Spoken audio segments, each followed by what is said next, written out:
Isaiah chapter 58 and verse 1.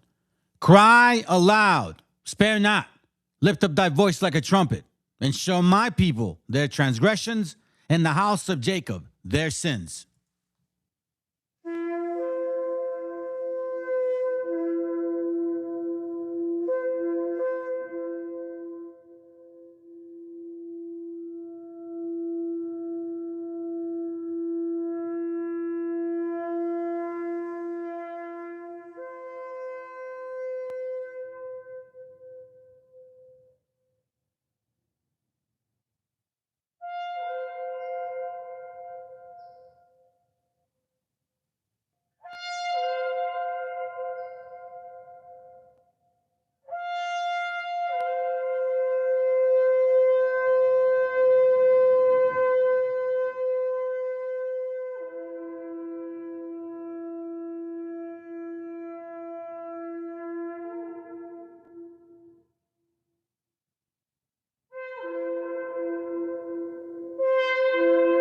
Copyright disclaimer.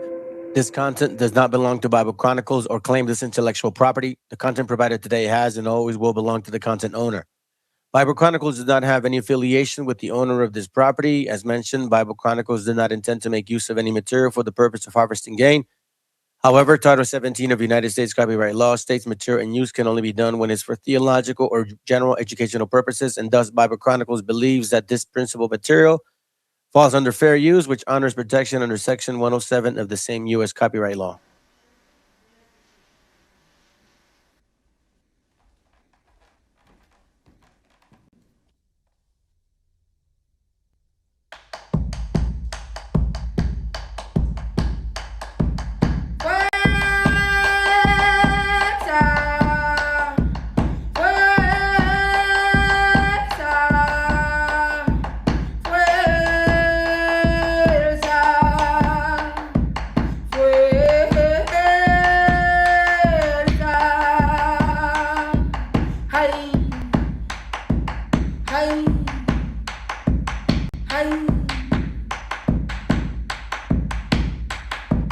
Que me devuelvan la tierra que me han quitado los de arriba, porque es lo único que tengo, caramba, la tierra mía, señores, miren que la he trabajado, para que venga la sentencia a repartirla en pedazos, para el que no sabe semilla, que tiene cabeza de oro y veneno entre las costillas, porque traga pavimento, y cada que puede baila encima de mis muertos.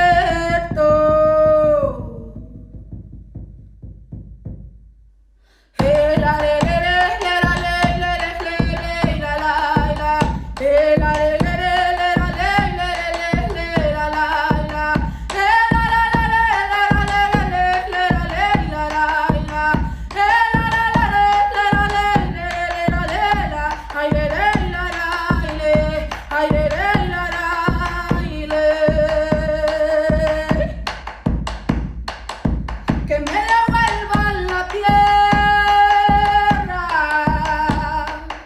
que me han quitado los de arriba, porque es lo único que tengo, caramba, la tierra mía, porque es lo único que tengo, caramba, la tierra mía, porque es lo único que tengo, caramba, la tierra mía, porque es lo único que tengo. Caramba, la tierra mía. Vamos a liberar la tierra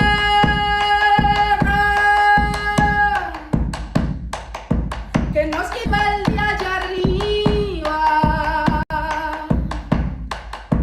porque es lo único que tenemos, caramba, la tierra nuestra, porque es lo único que tenemos, caramba, la tierra nuestra, porque es lo único que tenemos, caramba, la tierra nuestra, porque es lo único que tenemos, caramba, la tierra nuestra, porque es lo único que tenemos, caramba, la tierra nuestra, porque es lo único que tenemos, caramba, la tierra nuestra. Vamos a liberarla, vamos a liberarla.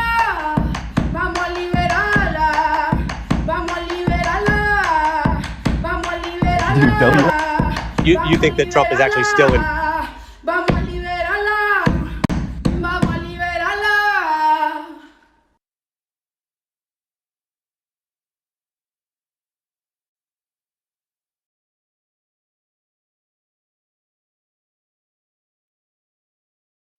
El autor viene a decirnos con mucha firmeza y gran convencimiento lo mismo que nos decía en el siglo XVIII el barón de Holbach, ¿no? Un filósofo francés de origen alemán. Si nos remontamos al comienzo, entonces hallaremos que la ignorancia y el temor crearon a los dioses. La fantasía, el entusiasmo o el engaño los adornaron o desfiguraron. La debilidad les rinde culto, la credulidad los conserva, la costumbre los respeta y la tiranía los apoya para que la ceguera de los hombres sirva a sus propios intereses.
Okay, testing. Hold on.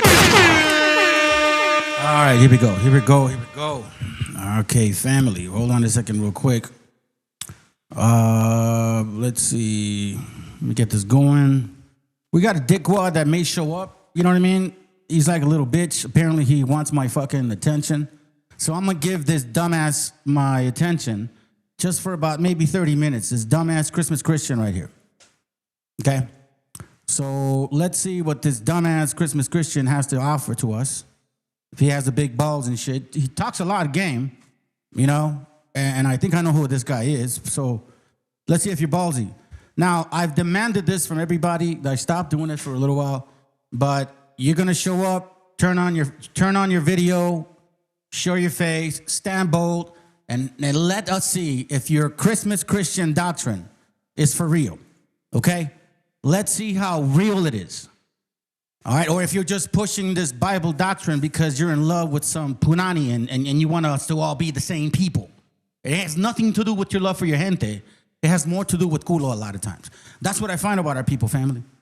When they marry into other nations, they're fucking so hard to push this doctrine on y'all. And then they say, oh, everybody's the same. We all love each other, bro. You know, Jesus is king. I just woke up like 3-4 years ago, but man, I know so much. All right, let's see. I'm going to give you 30 minutes because this is not why I did the class. You're not in my mind, dude. Like, I don't understand what the problem is with you, kid. Like, I don't know if you have daddy problems or what the fuck it is. But I'm going to give you the moment. Deliberately invasive, explicitly demonic Christianity. That's the topic. Can't get around these facts, man. I'm not going to sit here and talk about like stupid verses. Well, it says here in Acts, in Paul reference, fuck Paul, fuck Acts. Okay, how come this Jesus character comes out all over other religions? And he's not the only one that died for people's sins. Explain that shit to us, man. You know what I'm saying? Like, I just want to know, like, why are you still eating pork? You know what I'm saying? Why are you still getting drunk, getting high, and thinking, oh, I'm going to go teach people the Bible because I'm so fucking Christian?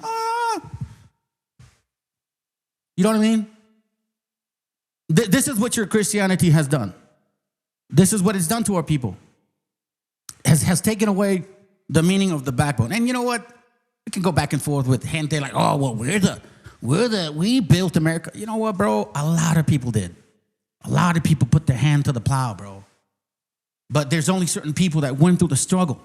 Appreciate you for that post, VTC. It says the story of America rarely tells us loud or out loud. When people talk about the workers who quietly kept the United States running through one of its hardest moments, they're not exaggerating. They're talking about our history, not about history. In 1942, World War II had pummeled millions of Americans, white cracker barrels, as negros too, men into the military service. Farms across the country faced a labor crisis.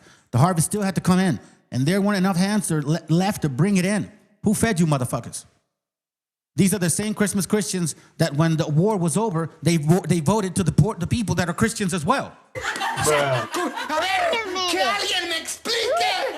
you?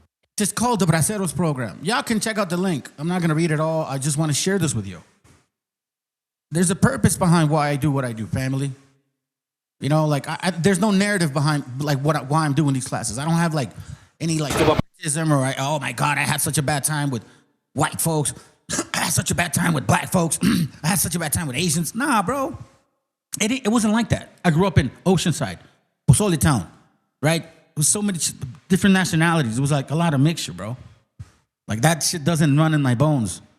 The reason I dislike you motherfuckers is because now I know what history tells me. I know what you did to our people. And I know that there's people like this idiot who sold out. He's like Malinche, just a dude Malinche. Sold himself out to the other nations, grew up hanging out with the other nations, married the other nations, and this is what they have to offer. Well, you know, Jesus loves everybody, bro. Please. This is what we're about. And this is the problem with Christianity, because what does it make you feel like? Hey, listen, bro, as long as you believe in Jesus, one day you'll get out of poverty. Just count on him. He'll save you, as well as the Virgin Mary and all those fucking carnitas that you guys have on the weekends. ¿En qué trabaja? Es dishwasher, güey. Es el mismísimo Aquaman de la cocina, mi loco, el más perro pa'l jale. Mientras el chef se lleva los aplausos por poner una hojita de cilantro, mi papá está atrás peleando contra una montaña de grasa. Agua hirviendo que te despelleja. Químicos que pican la nariz y un vapor que te baja 3 kilos por turno, güey. ¿Crees que es fácil? Si mi jefe se detiene 5 minutos, el restaurante colapsa y nadie traga. Respeto para lo que mantiene los platos limpios. ¿Tu papá en qué trabaja? We're just the servants minority, because that's what Christianity makes you feel like. It's always been that way. And here's the reason why they don't want you guys to know how powerful we are as a unit. As a unit. All right?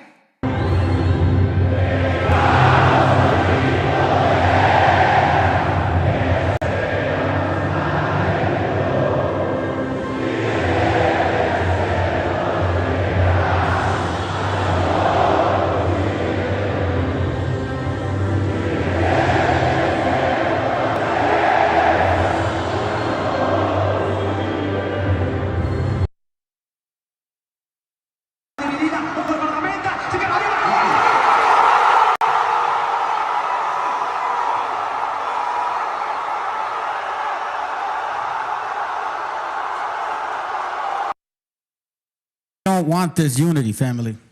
They don't want it. They want you all separate and separate, individually independent, not taking advice from older people, not giving a fuck about what they ask, or actually, you know, like when you ask for advice, all of a sudden they don't want to listen. Turn your camera on, dude. You turn your camera on. Leva. Everybody knows here what I look like. This is my fucking channel. You're here, turn your camera on, or I'm going to take your ass off. Oh, so you're scared. Turn it on, bro. Are you scared? You want to smoke? Everybody knows what I look like, kid. Everybody knows what I look like. My camera doesn't work. That's why I don't use it anymore. It fucking broke on me. Oh, you muted me. Now you don't mute me. Why are you muting me, brother? Show your face, junkie. Come on, bro. Show your face. Junkie, show your face. You see, fam, I'm telling you, they're ballsy to say shit, but they don't want to show their face. Everybody here knows what I look like. Everybody don't be a Levan. Hey. Again, we're going to start decently and in order. Show your face so people can see what you're about. I'm recording you. Don't. It don't matter what you do. It doesn't matter. See, people still need to know who you are. Go for How it. you're muting me. There we go. Again, family, I'm telling you, I'm not running from this guy. I need him to show you guys what he looks like. Because we have a lot of people that do a lot of weird shit here. Yeah, you better. Fool. I'm recording you. I'm It doesn't matter what you do. Show your face. That's it. That's all you got to do. Show your face. Yeah, matter of fact, put a picture. I don't care if it's not even like a real camera. Just put a picture. great false teacher. Oh, there you go. Here, see, you go. See, fam? You see what I'm saying? This is what I'm talking about. And I said specifically, before you come on, you're not going to come on unless you show your video. You had your video on. Now you don't want to do it. Bart, take care of your wife. There you go. There we go. See. Now he says, take care of my wife. See, here we go. Christmas Christians getting emotional because I'm asking for this man to turn on his camera. Worse. While your wife. See? You see how easy and simple these people are, fam? You give them one task. Testimony way to the law, the prophet. They can't do it. Look, they can't do it. They cannot do it, family. A drunk Christmas Christian telling us how to move or maneuver in life. I'm gonna unmute it one more time. Show your camera. That's all I'm saying. How hard is that? If you got the balls to step up, show your camera. That's it.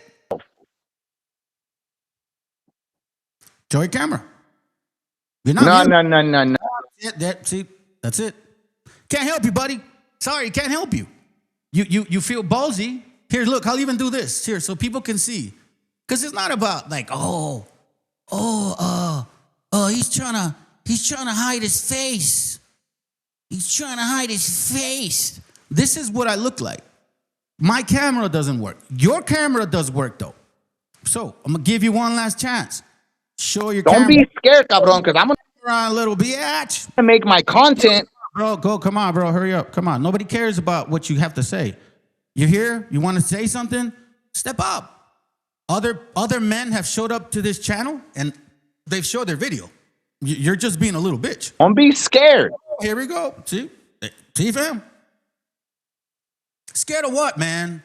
What are you going to do to teach us? All we're saying is show your face. I'm going to give you 2 more minutes, 7:14. Don't need any credit. Oh, my God, bro. You see? I need to be recognized. I don't need to be acknowledged. I have one teacher. You see, fam? The reason he doesn't want to show his face is like every other fucking dumbass Mexican wannabe that shows up to this channel. Because you got no huevos, puto. That's why. You sit behind a fucking phone and say a bunch of dumb shit, dude. It's like, this is so ridiculous, man. It's like the brother just said now, bro, this dude's funny. I don't know if you're talking to me. I'm telling him, look, this is me. Show your face. That's it. And we'll continue. And we'll move forward. Okay, 18 minutes in. Yep. See? Since you're not willing to live. We're done, dude. You're stupid. That's what I mean, bro. That's what I mean. It's like you're not here to educate nobody. If you're here to educate somebody, then show your fucking face. So people can actually see like, oh no, this guy's for real. He's for real. But you're not for real. You're just like these other Christmas Christians, bro. You see, you don't understand that this religion that you fell into has you jack fucking drunk.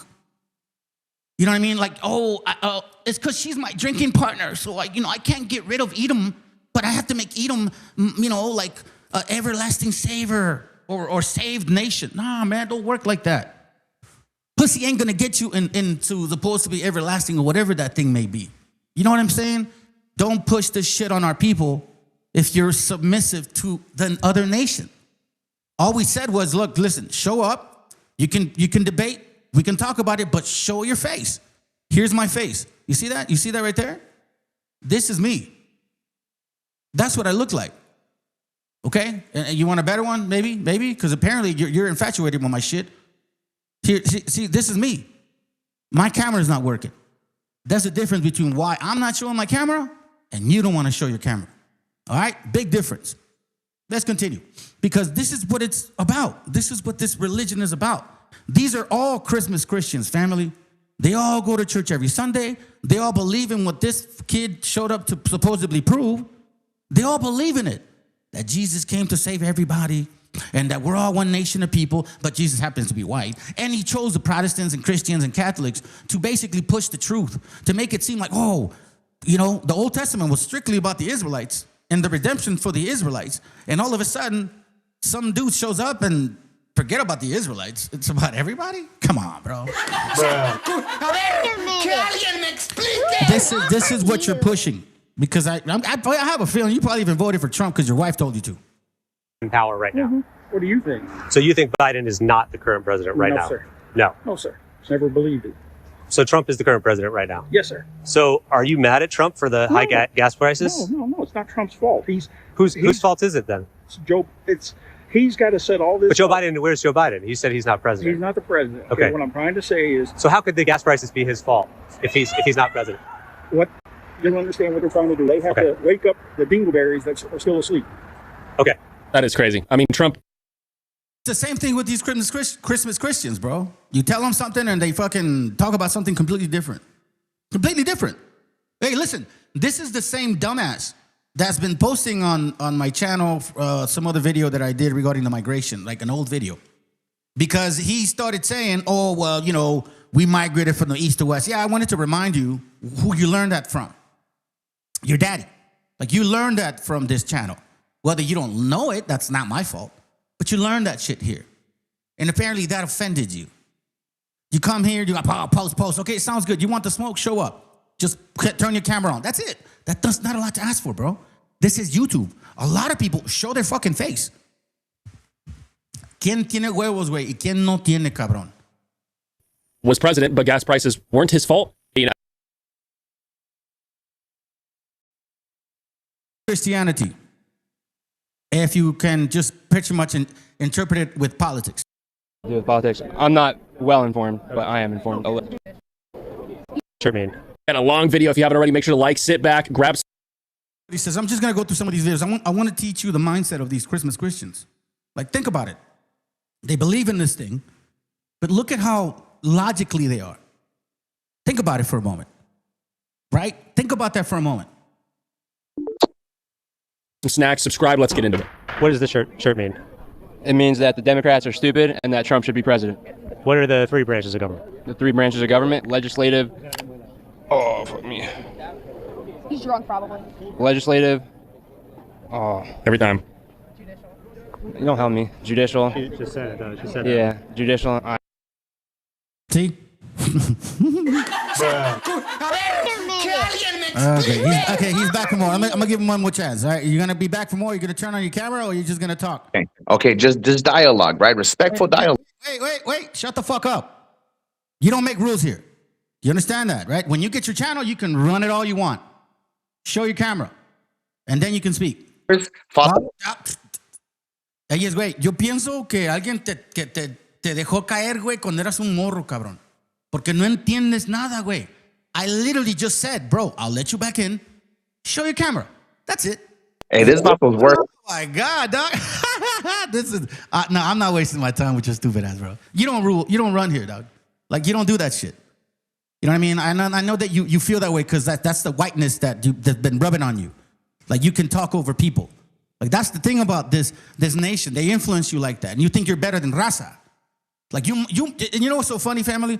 These Christmas Christians, they actually have the nerve and audacity to say, out of all the other Christians that told us the same fucking regurgitating shit, somehow, some way, this Christmas Christian is so righteous that only God is going to use him to finally make sense to us so then we can convert back to that. You get what I'm saying?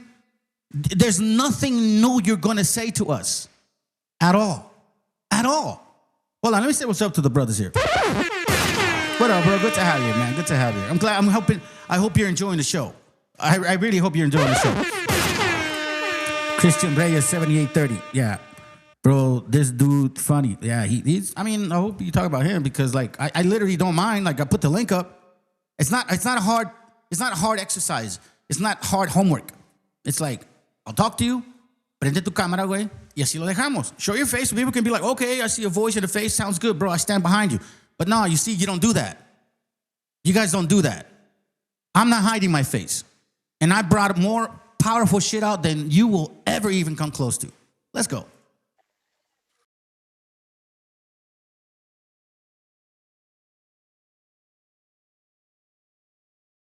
He is. Yeah, I'm well informed. Well, a little bit. Okay, so are you well informed or a little bit informed? Because I just asked you a very simple question regarding the branches and you couldn't even figure that shit out. Right? Let's go.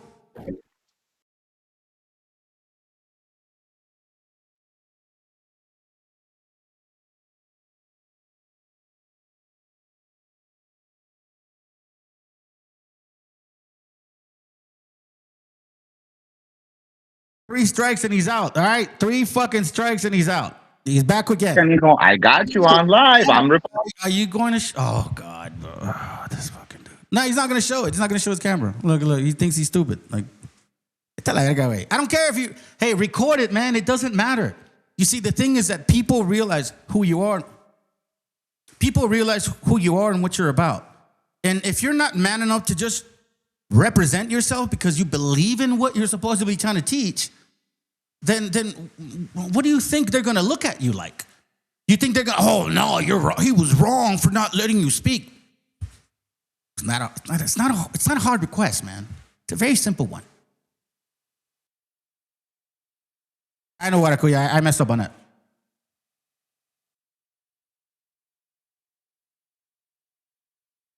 Patriotism at all. What's the problem with xenophobic nationalism? Don't you think that's better for Americans in general? To be xenophobic nationalism is better? We should have a coherent culture. Everyone should be a part of the same culture. We should have assimilation. Which, do you get to choose what the culture is? We already have a dominant culture. What is based the dominant on European culture? and Christian values and identity. This is what he wants to bring to the channel. He wants to bring the Greco-Roman Christian culture, white culture, because he married into the white culture. That's why people like him, or he would have married into, let's say, the black culture, whatever. The point being is this is what the narrative is behind a lot of men and women. They don't have a clear sense as to what they believe in. They have a narrative behind it. Oh, well, you know, oh, man, I married my wife, man. I don't know. I mean, I don't want her to die. I'm going to have to figure out how to make these scriptures work.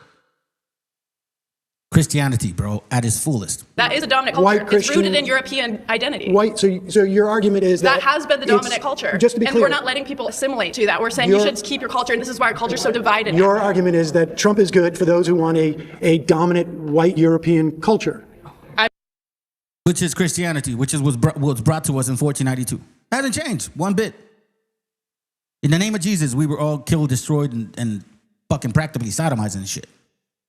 You understand what I mean? In the name of Jesus. Even though we've proven several times back and forth, up and down, left, right, that this character, Jesus or Mary's, is a consistent, repetitive idolatry that the Old Testament warned us about. Do not worship the Queen of Heaven, nor worship her son. Do not worship the Virgin Queen of Heaven, nor worship her son. This is the Greco-Roman Christianity that they want us to bring about. Hey, I'm not bringing you back, dude. I don't know why you're still here. I'm not bringing you back. Because first of all, look, you've been sitting here a while, and you haven't even turned your camera on. So I don't want to waste my time with your stupid ass. You specifically understand and know exactly how I function. I don't know why you think you're going to have some different dialogue with me. I treat all of them the same. You understand that? When I made the mistake by not making somebody turn on their camera about maybe 2 months ago, I never will do that again. Do you understand? So you're not coming back. Turn on your camera or you don't come back. It's that simple. I don't care what you have to say. Let's go, fam. I mean, that is what America is. It's rooted in European identity and Christian values. That's what it has been. Would you really disagree with that? What is it then if that's not the identity of America? Well, I think the identity of For the America... majority of time, America's been a country. You don't think that's been the identity? Well, actually, no. I think actually the identity of America... Tell you what, family, just to make it fair, all right? Because this guy's like, oh, you're not going to be fair. Okay, sounds good. Does anybody here that disagree with this New Testament, believing Christmas Christian, marrying other nations, telling you that we're all the same, does anybody here want to debate him with your camera off? I'll sit back. Let's see. Maybe then I'll let him ride for a bit. Because I'm not dealing with that shit. You do either what I say in this channel or you don't fucking get on. You want to like separate me and you? Fine, sounds good. I'll sit back. Does anybody here want to talk to this kid? Trust and believe, brothers. It'd be a waste of time, but Let me know. America has been, for better or for worse, a melting pot in that regard. Yeah, maybe since like the 1960s. Even then, even we had this idea of a melting pot literally means assimilation too. It means melting. It means you're assimilating to. Exactly what Christianity wants us to do. Assimilate with the other nations. We're all the same. Jesus loves everybody. Everybody's saved. Edom is saved. I don't know about Canaan though, but Edom is saved because my wife or my husband is Edom, so they must be saved. Now, it don't work like that. Oh, wait, hold on. Let's see. He finally did something. He's finally listening. What is this? What is this, like a butt cheek or some shit or what? Yeah, you're a sick vato. That's why you think. That's the first thing you think. No, you know why? Because somebody tried to do some nasty shit one time that they came. This is how I know. See, you don't think, kid. Like this is what I'm saying. You don't think. Somebody came on my live once, was about to show some porn shit. Anyways, like when we say turn your camera on and show your face, we don't mean your fucking closet. Why are you so scared, bro? Like, well, I don't understand. What's the deal, though? What's the deal, brother? Why are you so scared, man? YouTube like yourself. Wait, why are you so scared to show your face? What's the deal? I don't need to get. No, why? All I'm asking is why. Why are you scared to show your face? Logic questions or not? Wait, why are you scared to show your face? It's a very simple question. The host had muted your mic, so the host keeps muting my mic. Again, I'm. All right, there you go. Here, see, family. So now he's getting away with it. By matter of fact, I'll entertain you for 10 minutes. Let's go. I hope so. Hey, shut up. Let's go. What do you Appreciate your time. Fuck up. Let's go. Come on. Been asking. Stop being nice, bro. There's no. Hey, listen. There's no. Okay. Hey, listen. There's no niceness here, kid. Okay. There's no niceness here. Don't be saying respectfully. Get to your point. Ask your question. Let's go. Okay, I got it. What's your question? Okay. Now, are you claiming to be Aztec, Maya, Inca, or what are you specifically claiming to be? If you dare to answer. Are we going to talk scripture or what's the deal? No, I just want to address your confusion. And if you address my confusion and then you make it make sense, then you know what? I'll show all respect. But until right now, your IUIC confusion, your GMS confusion. Okay, sounds good. You are Assad and Gorilla Hebrew confusion. Okay, shut the fuck up, bro. You already asked me a question, right? All right, so you're saying if I'm what? Mexica, Azteca, or what? Okay, he unmuted me. No. So are you claiming to be, what are you claiming to be according to you? According to you, I'm a white guy. No. I'm asking you a question. Clarify. Yeah, let me mute me again. Look, and he mute me. No. It's just like. What are you clarifying? I just need you to clarify. What are you clarifying? Are you Mexica, which would be Aztec? Are you Maya? Are you Inca? What are you? Because there's a plethora of tribes in the Americas, which is written. Okay, so which one are you? And which one's Israel? Which is my second question. Do you believe in DNA, yes or no? No. Then why the fuck do you care? Okay, so you're not going to answer the question. Okay, done. So I'm going to move on. No, shut the I'm gonna hold on. Shut up. Okay. Yeah, look here. He just muted me. Yeah. No, shut the fuck up, bro. Let me clear it up. You see okay, yeah, bro. Don't talk to me like I'm your wife. I don't talk to my wife like that. I hope you don't. I hope you don't. Hey, listen. This is how I know you're trying to get emotional, bro. This is why I know you. So it's all good. Look, listen. You asked me whether I believe I'm Mexica, Azteca, whatever, right? And I asked you, do you believe in DNA? You said no. So then what's the point if I express it to you? What's the point? You're not going to believe it, no matter what I say to you. You already have these answers in your mind, kid. I already know that. So go to your next question. So what do you believe in? Doesn't matter. Go to your next question. Again, he's not going to answer the question. You don't believe in DNA, so it doesn't matter, bro.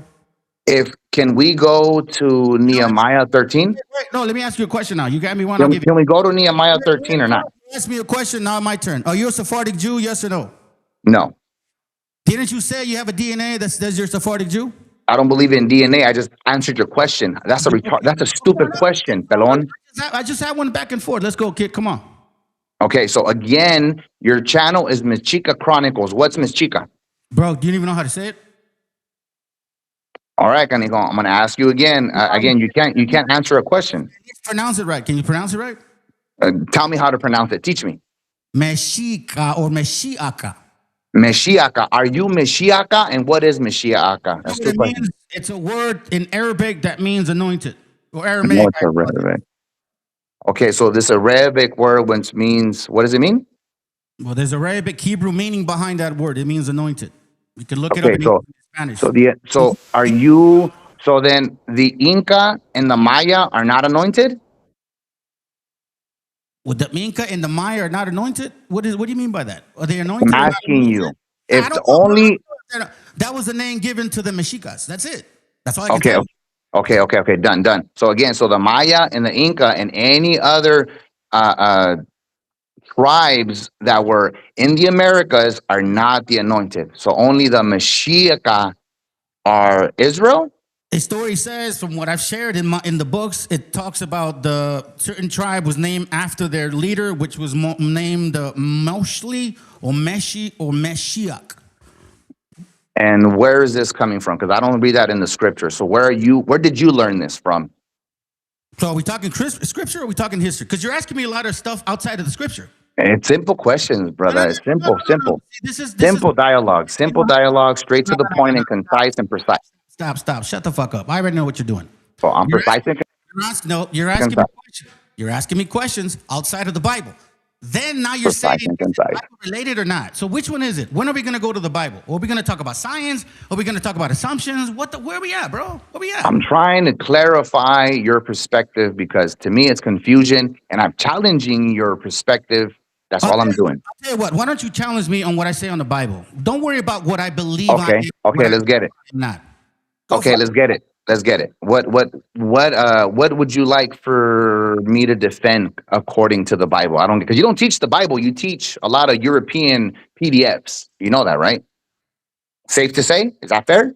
Are you gonna go with the question or not with the Bible or not? Bring out the law and testimony. I'm ready. Wait, you want me? Wait, you're here to question what I'm showing. So what is it that you're questioning? Okay, so I'm going to ask you. So then the Maya and the Inca are not. We just said Bible. Here we go. Interrupt. Question on the Bible. Like, you're here to question the Bible. Don't question whether I'm a Maya, Aztec. That's irrelevant, honestly. Let's go to the Bible. You're here for that. You're saying I don't teach none of it. Let's go to the book. Come on, let's go to the book. What am I doing wrong? What am I teaching wrong? Okay, perfect. Another question then. So are you saying, just to clarify, the New Testament? I'm not. You're not here to ask me questions and then I'm just answering you. Let's go to the Bible.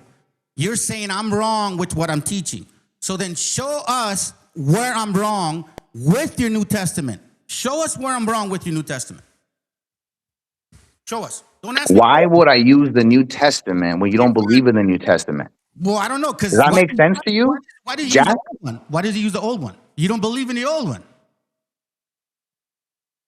No, I believe in the old one. That's my foundation. No, when it's convenient for you. Mutes me. When it's convenient for you. That's when it's convenient. But listen, see, kid, I don't want to talk. Ask your fucking question. Break it down. If you're saying I'm wrong in what I'm teaching, then teach us where I'm wrong with your great understanding. Go for it. The floor is yours. With my great understanding, again, you asked for smoke. I'm clearly questioning your whatever it is that you're trying to teach. I'm trying to clarify for the people, narrow it down. What is it that you're teaching? So again, I'm gonna ask. I asked you simple questions. Exactly. You So the Inca and the Maya are completely different than Mexica. There you go. Right? But listen, I already told you, Maya, Mexica, Aztec. Let's put that aside. Whether it is, Here we go. Your whole channel is based on that. How can we put it aside? Like, what does that make? Does that make sense? No, it doesn't make sense to you. To you, it doesn't make sense because you can't answer your people. You're here to question. Answer your fans. Answer your fans. That's all I'm saying. Defend your channel. I'm asking in front of all of your 800 followers. Defend your channel. You're here to defend your faith. Yes or no? Are you here? No, you summoned me. You said it. No, shut the fuck up. Here we go. I never summon your ass. Let me make this clear. Post it. Mute it. I'm not gonna mute you. Let me just say this, family. Yeah, don't mute me. The reason I know this fucking dude is because we're part of this chat, okay? And these little groupie chats, wherever like 9 or 8 or 10 o'clock at night, this guy starts posting some shit because he's full of shit drunk, right? I never said nothing. Finally, I start posting stuff on this.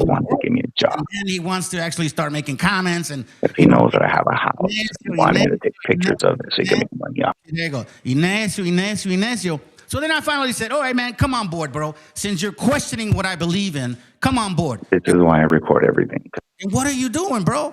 Oh, to the Mexica and the Incas and the Aztecs. But I'm like, okay, let's go to the scriptures. If you're trying to teach us Christianity, then tell me where Nobody's I'm teaching you Christianity, canijo. You're doing it. You're doing Sorry, it. brother. You're doing it. Luke 24, that's what I'll teach you. If I'm going to teach you anything and consider to be teaching, Luke 24. Stop talking. Teach us. Go for it. Come on.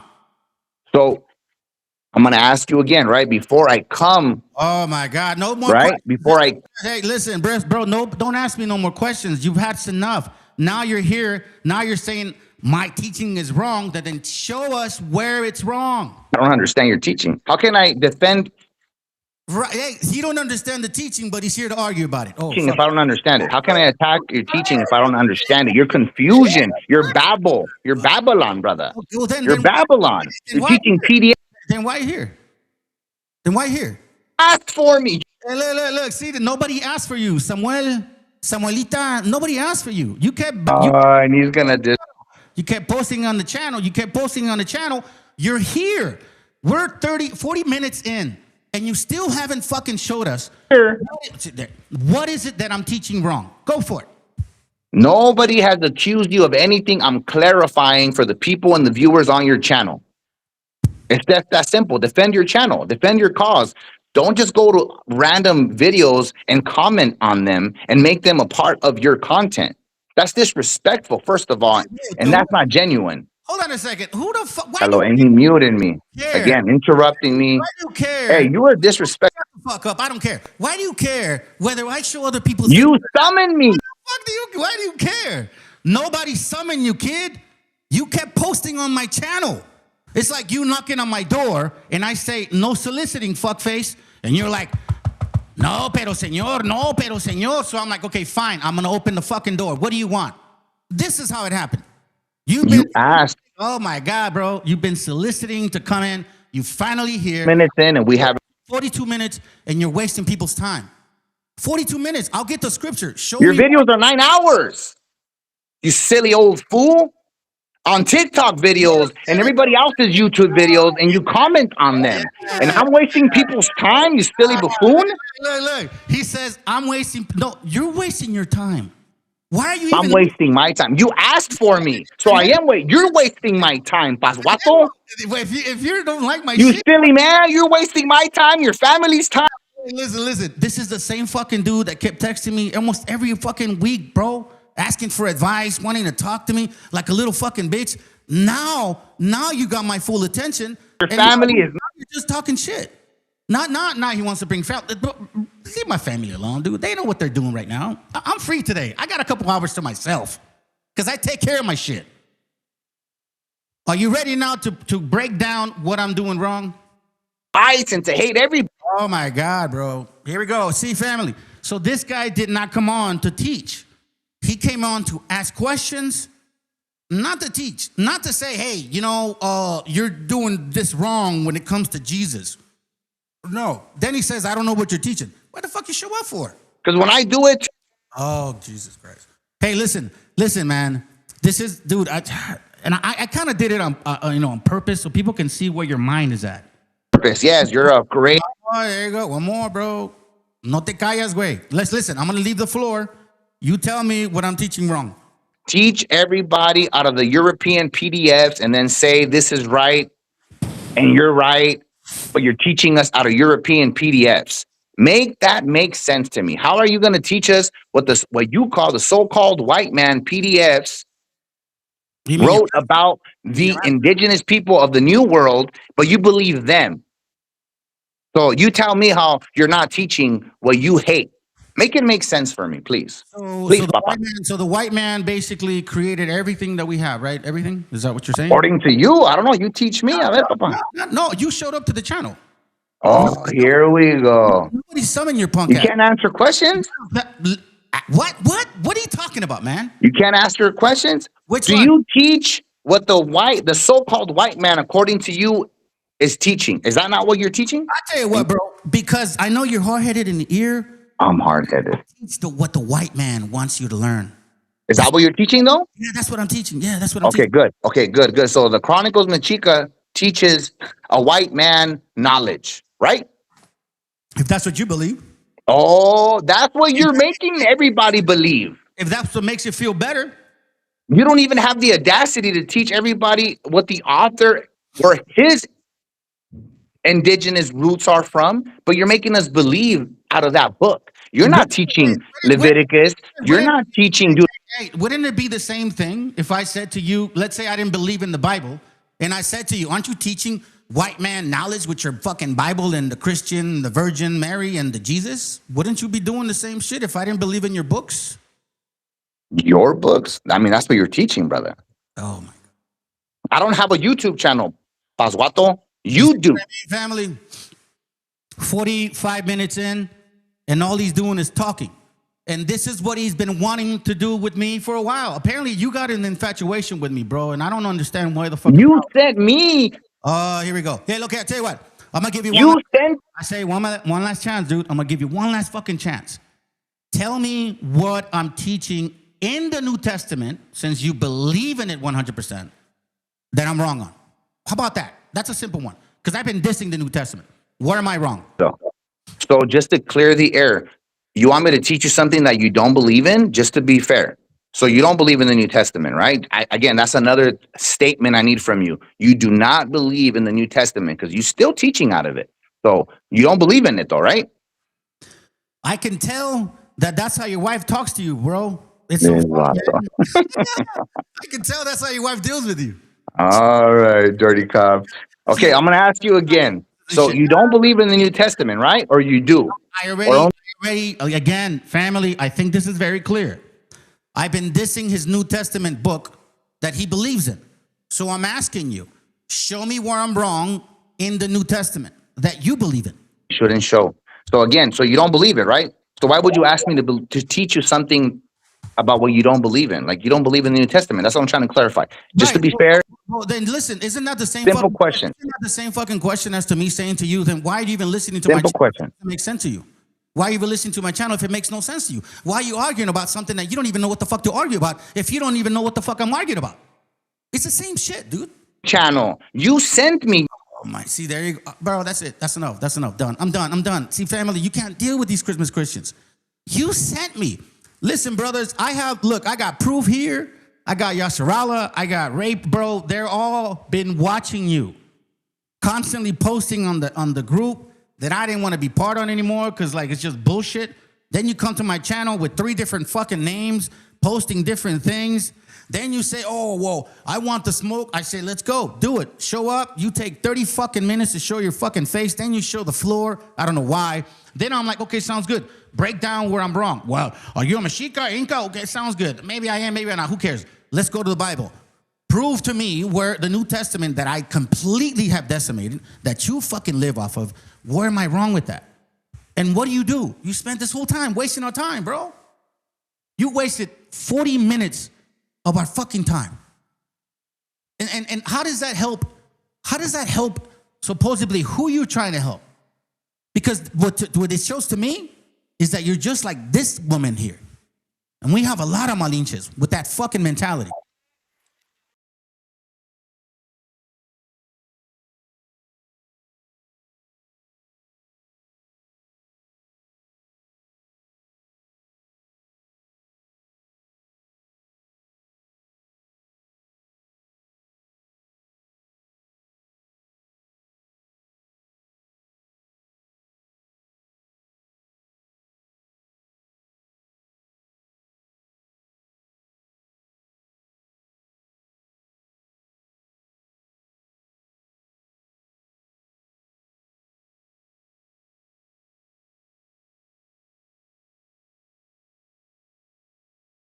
See, no matter what you show these Christmas Christians, bro, they're still going to support that shit. Then they come with this attitude like, oh, well, sorry, my bad, bro. It's not a big deal, man. You didn't miss anything, dude. It was muted. No, my bad. It was just some Mexican lady saying, yeah, those other Mexicans that came after me should be deported. I did it right. I waited 20 years. It's you know, it's funny, man. I don't think you understand yourself, kid. You come to the channel to supposedly question the channel, then you say you don't know what I'm teaching, but you're here to argue with me about it. So then I say, okay, well then, since you're here to argue with me about it, I'm still confused because supposedly you don't know what I'm teaching. But yet in other little, forums or whatever, you're like defending the New Testament. So I'm like, okay, I decimated the New Testament. Show me where I'm wrong in the New Testament. Then you go and ask a stupid question. Well, let me ask you first. Do you believe in the New Testament? And then you got the nerve to tell me I'm stupid. Wait a minute. Who are you? See, the thing is, man, I understand probably things that you would never. I've been dealing with people on the phone for 30 plus years. I can tell when people say certain things or the way that they explain things or ask, certain, like there's a pattern to everybody, you know what I mean? And you can tell when people have lost out of their tools, right, that they typically go to, then they try to implement like some type of approach, which I know he was using because they use it on him. You know what I mean? It's a learned habit. And you can only understand that if you kind of understand people. This is what I mean by making sure that we're fully awake. Because just like in politics, these people are being provided with propaganda to tell you stuff. It's no different in Christianity. Everybody has a narrative. Most people do. Right? Now you have to determine what's his narrative. It's like you're here arguing with me about dumb shit and you had the chance to prove, showed up for 40 fucking minutes and absolutely did nothing. What did you gain out of recording all that? Just us arguing whatever back and forth? You had the chance to be like, okay, this is what you're wrong. This is what you're wrong. This is what you're wrong. You didn't even do that. You're just like them. Influencer Riley Gaines needs to be told what to tell her dumb fans she believes. Wait, tell me the pillars again. So it's pro-life.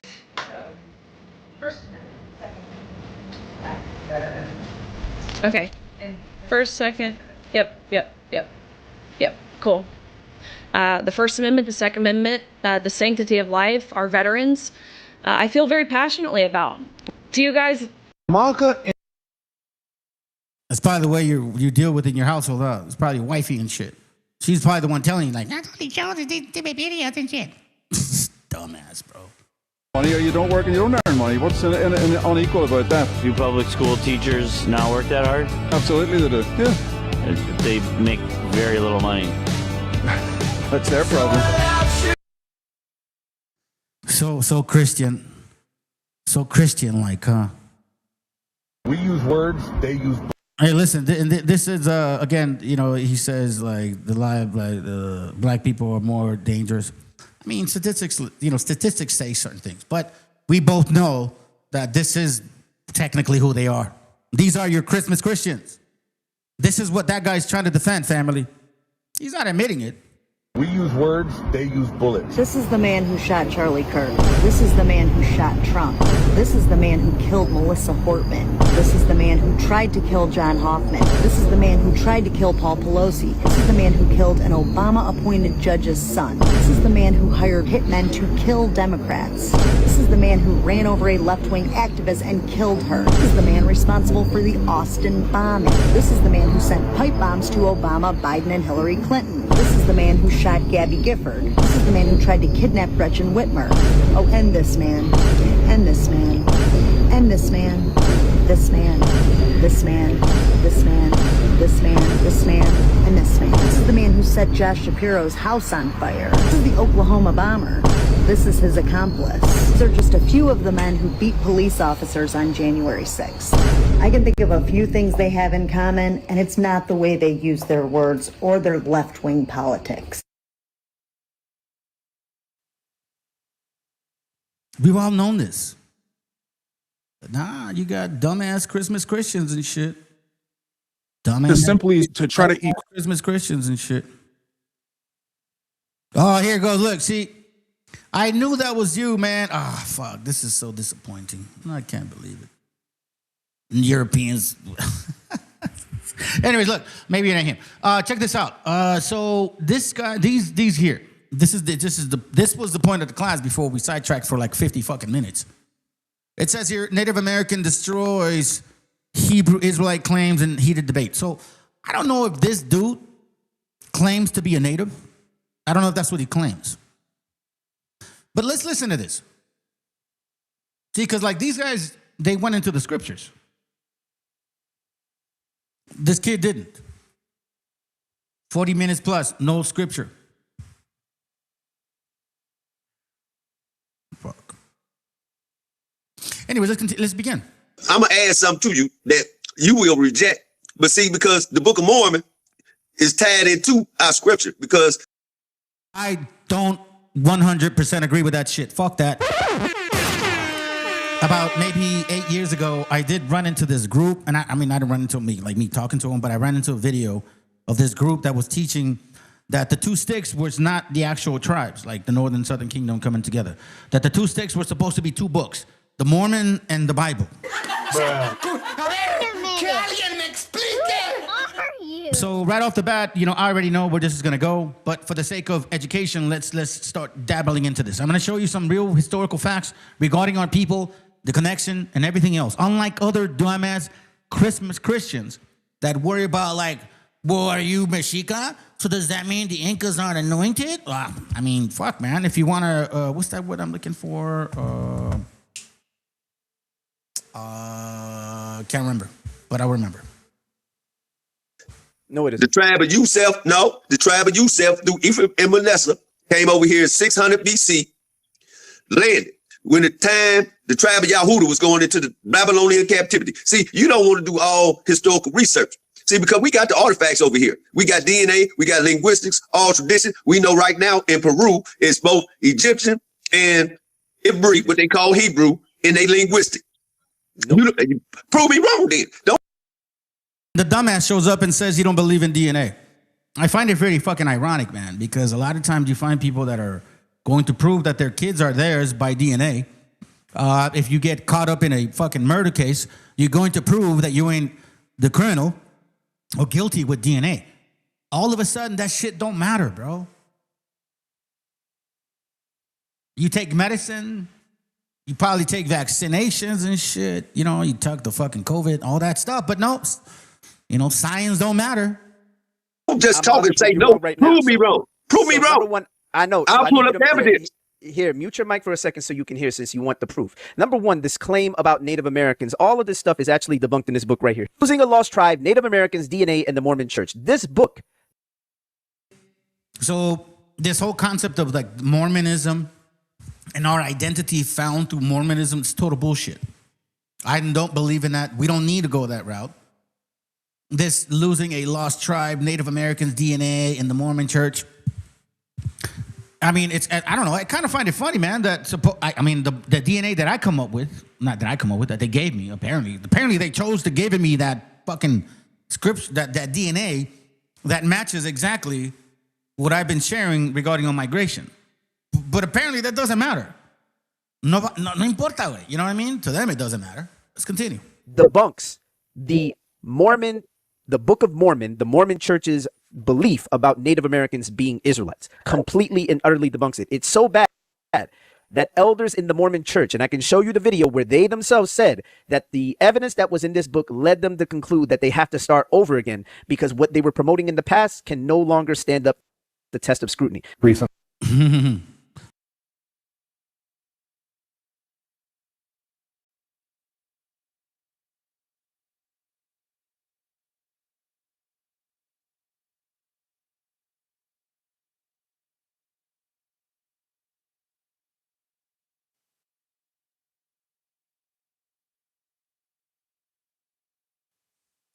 There is a book that I've shared with y'all before, and it's from the Lutheran Witness, September 7, 1900 newsletter.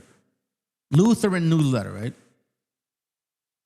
And this is a Lutheran, I guess, somebody in a high position, writing about the, you could say the lack of exposure for our people learning the Bible. Okay, so again, this is from the Lutheran Witness newsletter, dated September 7th, 1900. It says, Dr. Francis S. Borden relates the following about the first Bible printed in Mexico in the Christian Advocate.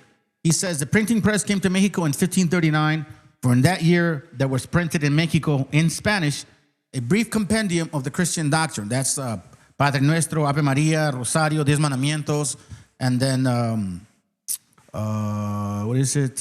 Padre Nuestro, Ave Maria, Rosario, Diez Mandamientos, and Credo, all right?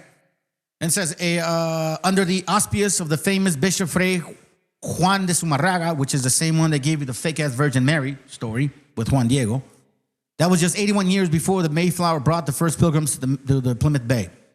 From 1539 to 1810, when the immortal Hidalgo raised the cry of Mexican independence, or during the 271 years of Spanish rule or misrule in Mexico, Spain not only did not give Mexico a Bible, but sternly prohibited the publication of any part of the sacred scriptures in the language of the Mexican people.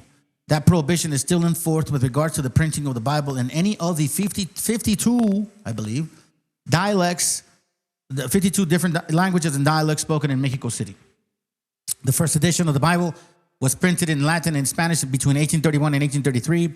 It appeared in 25 volumes with an atlas, and it cost over $200. Basically like 8, 9, 10 grand today, okay? So it still remained prohibited book to the great majority of the people. You see what I mean? So here we see that they made sure not to give you brothers or sisters the scriptures. They did not want you to read that. And what does it say in Deuteronomy 28? What did it say about the Israelites going through that? Deuteronomy 28:48 says this, what? It says, therefore thou shalt serve thine enemies, which the Lord shall send against thee, in hunger and thirst and in nakedness and in want of all things, even the scripture. That's why when I shared with you guys the Maya conquistadors, our brethren were going to these black padres, because it wasn't just white padres, it was black ones too, asking for the word of God. Asking them, hey, teach us the scripture. We want to hear about this God of yours. Because our people believed. Our people knew there was a creator. And he should put a yoke of iron upon thy neck until he had destroyed thee. What do you mean? What do you mean? We come to them in every case of the word. Right? And in want of all things, even the understanding of the scriptures. A nation that what? They came from far, from the end of the earth, as swift as the eagle flieth, whose tongue thou shalt not understand. A nation that eventually would get higher above you, and you'll be less. You would be the head. I'm sorry, they would be the head, you would be the tail. El trasero de Estados Unidos. Hello? Who are you? Spartacus V. Rome says, any New Testament user outside the Catholic Church is heresy and dissenting heathen. Protestantism is done in every branch of Protestantism, BHI, evangelicals, etc. Rome is the last kingdom. Yes, sir. Joy, what's up, Joe? Jacques. Bro, you should have been here earlier, man. We had a Christmas Christian, and he was supposedly wanting to debate me, but then he wasted a lot of time with some bullshit. So, first he didn't want to turn on the camera. Anyways, eventually we started talking. I figured, you know what, man? Maybe somebody may want to debate this guy. I'll step back for a little bit. Let's see. It would have been good, man. Probably would have demolished the guy.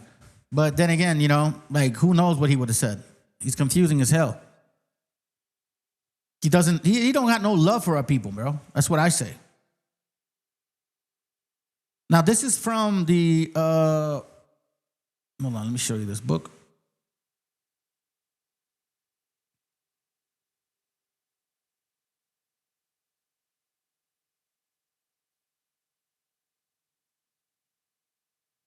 This book here. It's called The Nexus Spoken Language, the link between the Maya and Semitic during pre-Columbian times. Okay. On this page here, we see the word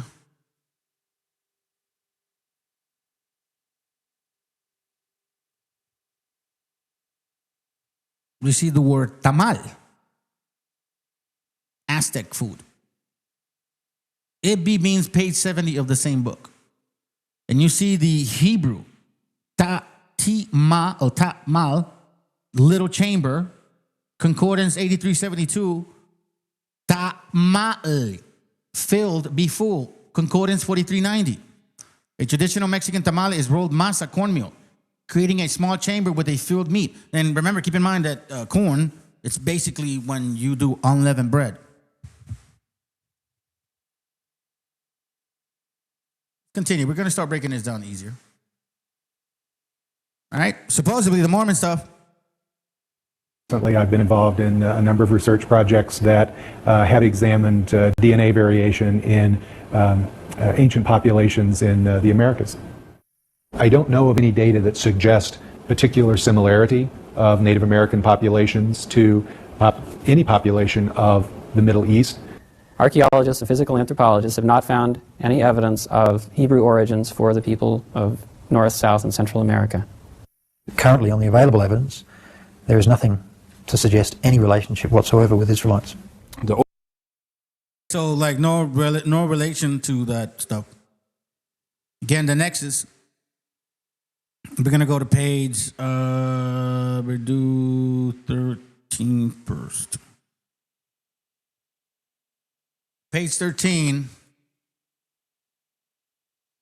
Parallel history, sorry. Watch this.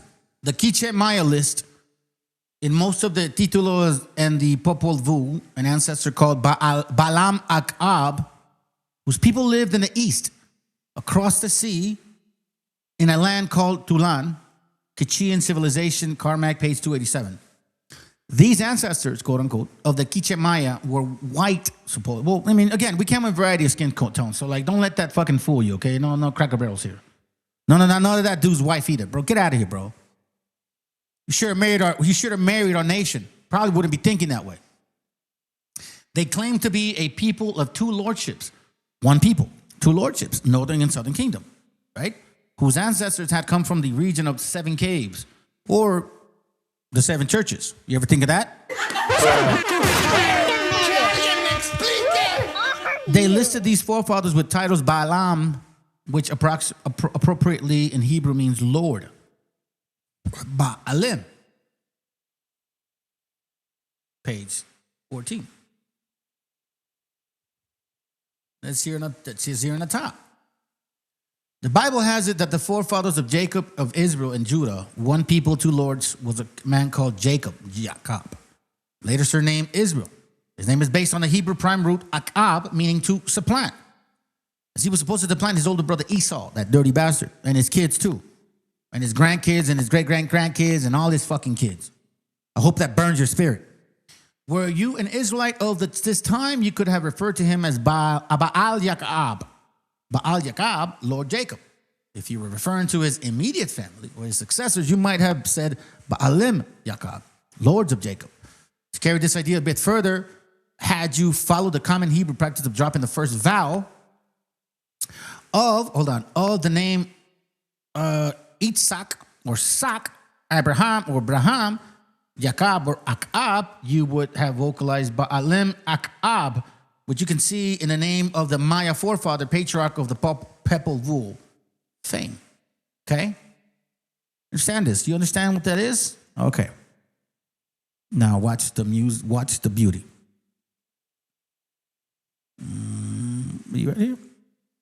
Watch the beauty.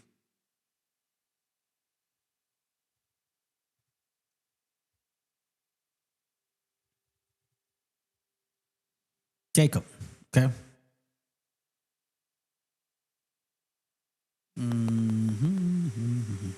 It says Esau, the heel, and his name was called Jacob.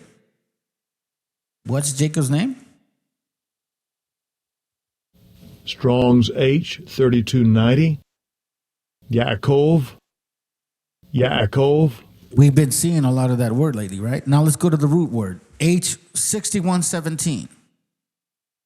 Strong's H 6117. Akav. You see that? Akab. Or Yakab. A-K-A-B. A-W-K-A-B. Strong's H 6117. Akav.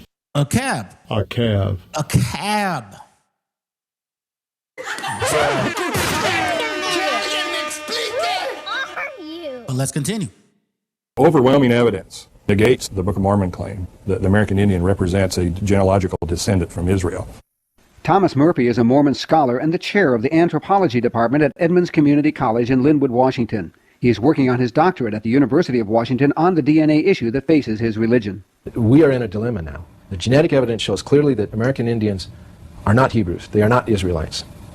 Some Mormon apologists have gone against tradition and suggested that the people referred to by the Book of Mormon may have stayed in Central America. The traditional view that I grew up with of the Book of Mormon is that it was a story of the people, and I think it's fair to say all the people, of the American continent. As I look at the data from science, the data on the DNA evidence, looking at the origins of populations, what I see is a different story. I see the story of a group of people who came apparently to the Americas, but may have occupied a very small stage. One response among Mormons wrestling with genetic data is that the founding populations of the Book of Mormon would have been small and would have made a small genetic contribution to the larger populations that were already here. Okay. This response rests on a rejection of statements from the Book of Mormon. It also requires a rejection of the teachings of Joseph Smith, Brigham Young, and virtually every other church president who has commented on the subject. It requires... This dumbass thinks I only have PDFs. Like, bro, if you look behind me, 10, 20, 30, 40, 50, 30. I got about 300 books. I read about maybe 60% of them completely. I still got a lot to go. It's funny, bro, when people try to insult you and shit. And it's always Christmas Christians, bro. And they hate it when you talk to them all hard. Like, oh, I want you to talk nice to me. No, sorry, bro. I'm not your mom. And like, oh, this is how you talk to your wife. No, you absolutely have no idea. My daughter is actually a very well-mannered woman. My son's a wonderful kid. He's, obviously older, 22. I got a 14-year-old that's, playing sports, and he's respectful. And he's got excellent grades.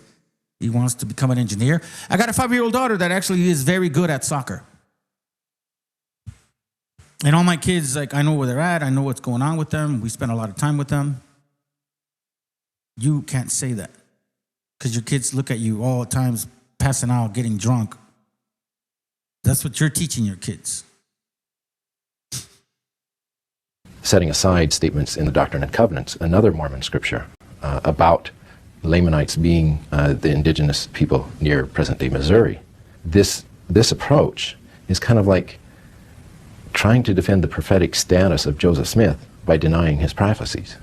Another scripture that has to be set aside is a statement in the Pearl of Great Price in Joseph Smith's history, in which he has Moroni telling him that the gold plates contain a history of the people on this continent. This continent would presumably mean North America, because this event took place in New York. So clearly here you have Joseph Smith stating in Scripture that the Book of Mormon record is about the former inhabitants of this continent. Not a little corner of the Americas, but about the continent.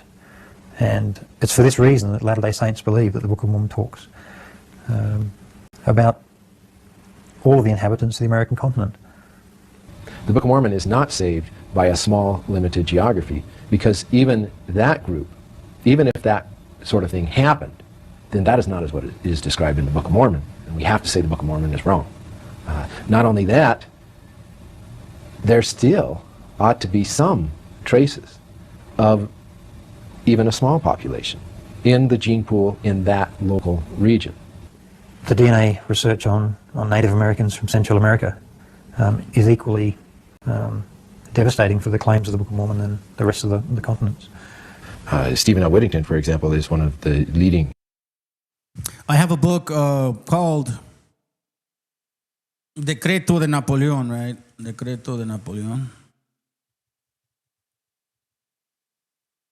But apparently this is not enough for people. Even though it clearly fucking says that the Emperor of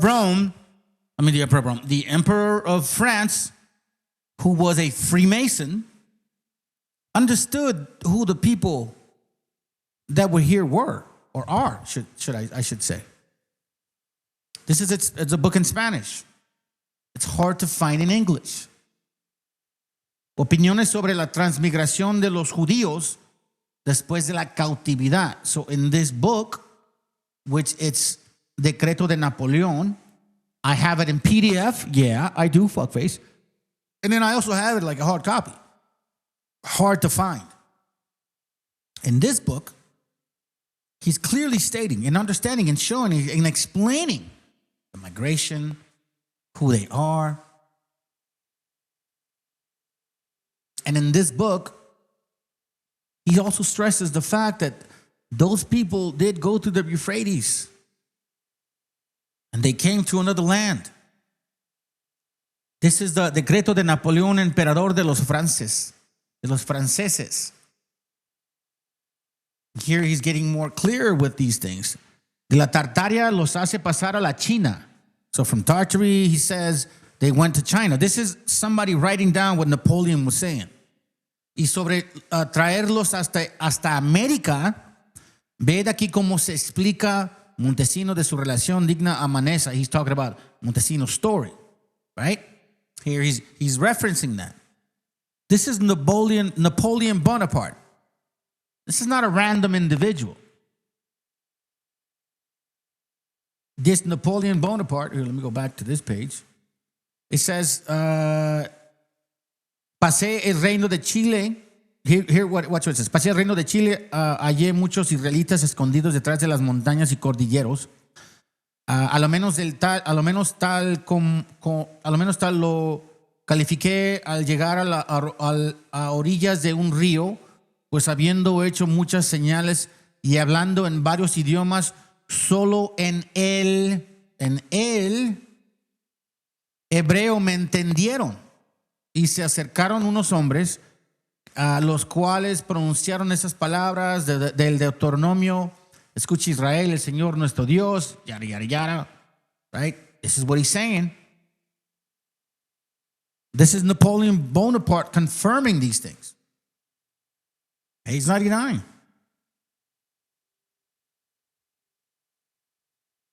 Then he goes here.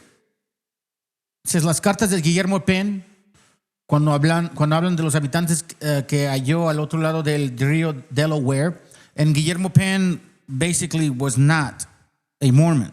He was a Puritan, if I'm not mistaken. Give me a second, family. This is my wife. Hold on.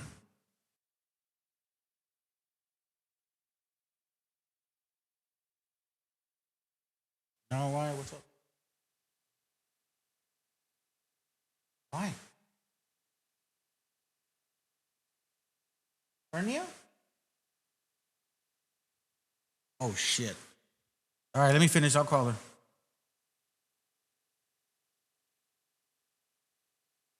All right, bye. All right, fam. I just got some bad news.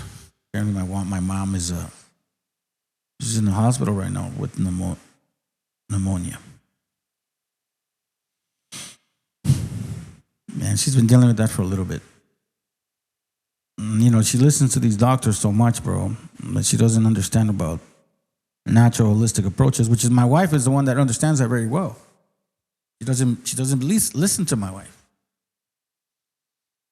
I'm almost gonna. Well, matter of fact, I'm gonna try to finish sooner than later because I need to call my mom. Let's see where I'm at. Okay, so it says here, Delaware, alrededor de Newcastle y en el cabo de Yonlopen afirman que no solo sus costumbres, sino también su idioma era un hebreo corrompido. Las familias que en el año de 1729 pasaron al establecer en Pennsylvania escribieron que todos los inteligentes en el idioma y costumbres hebreas tuvieron por judíos a aquellos salvajes, como se ve por los comentarios de los felices establecimientos de Pennsylvania. ¿Sí ves? Uno de los pobladores hizo la referida año 1729 y una larga relación del encuentro con 6 indios cerca de la paraje llamada Nucaso, por la que afirma que al preguntar por sus nombres le respondieron que el principal se llamaba Rubén, el segundo Aro, el tercero Nazarat, el cuarto David, el quinto Eliú o Elú, y el sexto Gad o Gazd, que este encuentro fue el 20 de octubre, a cuyo más llamaban aquellos indios Maresban, segundo del año. So here you can see, this is Napoleon Bonaparte's statement confirming that the Israelites were in the Americas, are in the Americas, have always been in the Americas. You can go to page, hold on. I can't.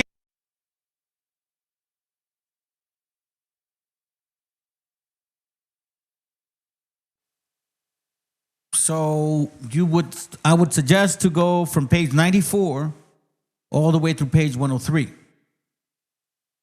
Okay? 94 to page 103. And here in the same book, it's talking about the migration. El Estrecho de Anian. Napoleon Bonaparte confirms that what everybody already accepts, that, we came through this section and most of y'all are fucking Siberians and shit, right? They all embrace that shit, but they cannot embrace that we simply just came a little bit from the further down here, region up in that. Paso de los israelitas de la Asia hasta a la América. Figura del estrecho de Anian que separa la América de la Rusia. See this? This is Napoleon Bonaparte confirming. This is why I've shared other maps with you that say this is the land of Ophir. We don't have to, first of all, we never push no boring bullshit. That's without a doubt. So y'all can go ahead and question it all day. It don't matter to me. Let's go to this. The people that we can identify today as Native Americans, the people that we can pull DNA from, their genetic markers are more closely related to people from Siberia. How convenient. They go through the migration, but you guys are not Israelites. No, you're Siberians. Even though you went through the same migration. Now, remember, keep in mind that I showed you guys my DNA. It shows 92% of the Americas, South American predominantly, then Mexican, South and North American mixed. But then it puts my DNA in that region. So if you guys are saying DNA proves that we're not those people, then what the fuck are you saying about me? Now you can't say, well, your DNA shows that you're those people, but maybe you came in 1492. No, the actual, it says that they can track all that shit all the way to 245 AD, after Common Era, I'm sorry. 245 Common Era, which basically almost 2,000 years they can go back and prove that my bloodline was still here. And then all of a sudden, I came from that region. Recommend you getting this book right here. Okay, look for this in Amazon. It is by Simon J. Southerton. Really good book. This is the author right here. Highlight it right here, so I'll make it bigger for you. I have a problem. Here's where he doesn't get into it. Like, you don't even get into the scriptures. I mean, clearly, there's only certain type of people that fit particular ways of the Israelites. We talked about one of the main curses that we dealt with. What are the main ones that hardly any other nation experienced? Smallpox. No other nation of people in the entire continent has gone through that like we did. At all. You go to verse 22. Who got smallpox in the Americas and were diminished? Verse 26 says the same thing. Meaning that after so many people dead from this disease,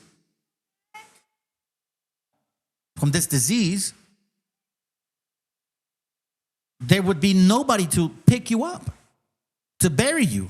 No, you'd be food to the beast of the earth and of the air. No one will fray them away. We have documentation that shows that our people were decimated by this disease. Now, in verse 60, it says that we, those Israelites, would be dealing with something that the Israelites dealt with in Egypt. Moreover, he will, verse 60, Deuteronomy 28:60, moreover, he will bring upon thee all the diseases of Egypt, which thou wast afraid of, and they shall cleave unto thee. What did they deal with in Egypt? Smallpox. What other nation of people wears fringes? How come you didn't explain these things? I mean, our history is all over this book. From the tools that we use to cook to the actual food that we cook.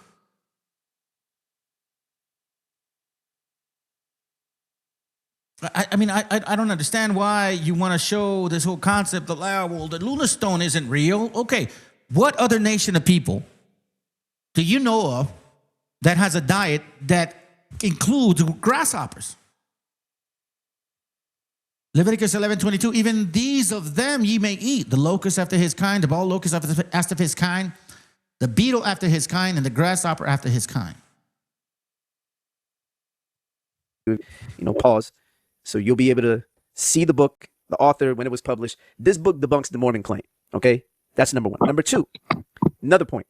This brother right here, Phil Fox, is actually Native American. Brother Phil Fox, if you can jump on the live stream momentarily, since you are actually Native American, you come from a Native American people group, tribal group, if you can jump into the live stream to assure this man that your people have no history of being Israelites or being Semitic in any capacity. If you could come in here, please jump in so this gentleman can actually hear it from an actual Native American himself.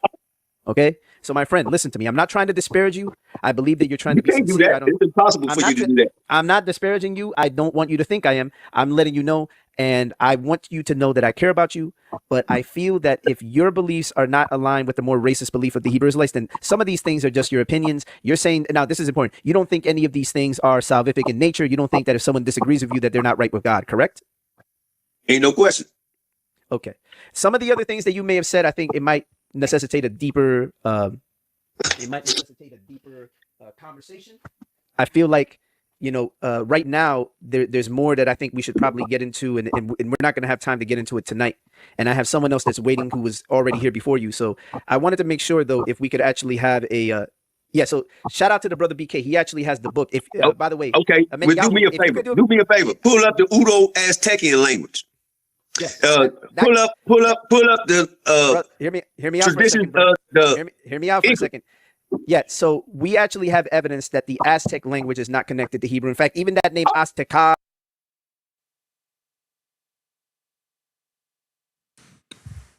You see how they avoid the actual name, right? Like the fucking dude that showed up, like, fucking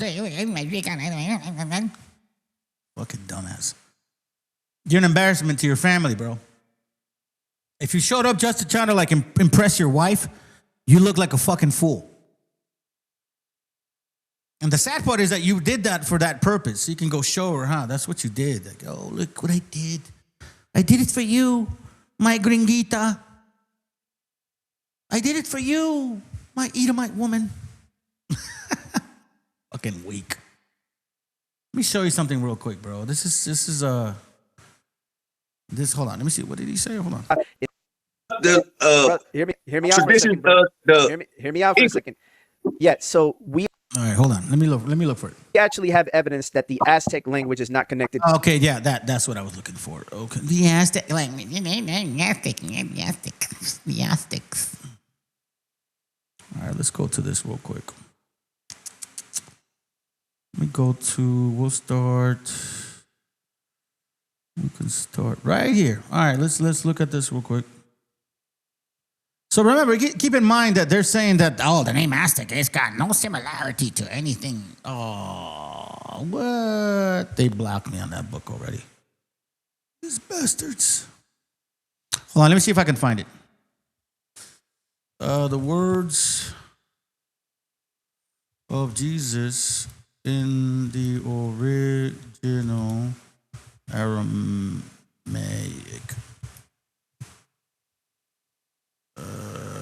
see. So it's going to be this one.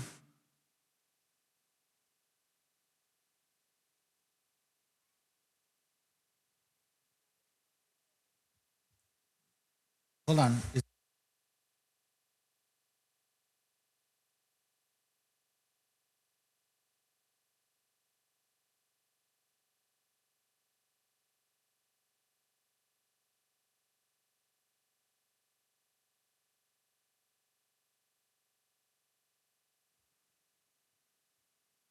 Let me get this reading here real quick.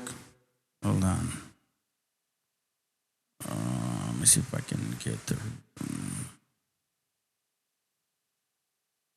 Oh, they don't have it like this no more, huh? Bastards. Oh, let me see if I can do it a different way.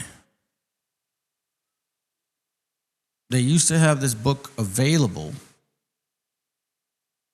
Apparently they don't like that anymore, huh? Let's see if I can get it. Hold on. Let me see here.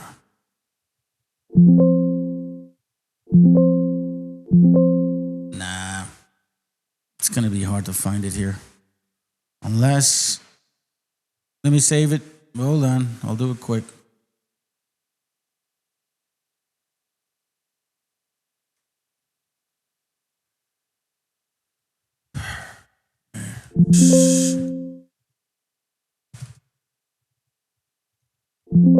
Oh, that sucks.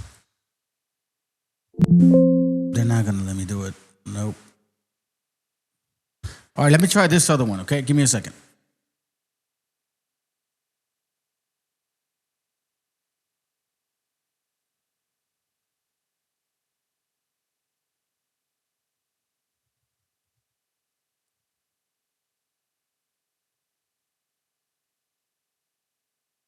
I don't think they're gonna let me show it. Example. I was trying to show you the name of MESHIACHA, fam, but I haven't gone to these notes in a while. So more likely they're probably not gonna let me find it.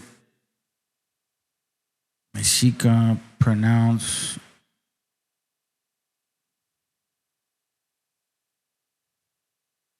Let me move on from it. I can't find it. I'm gonna give you a different link. Here, let's try this one. Okay. This one's in Spanish. I can always look for this book now that I have it. Here is a link. We can go to Psalms 2. I'm going to use this translation here first.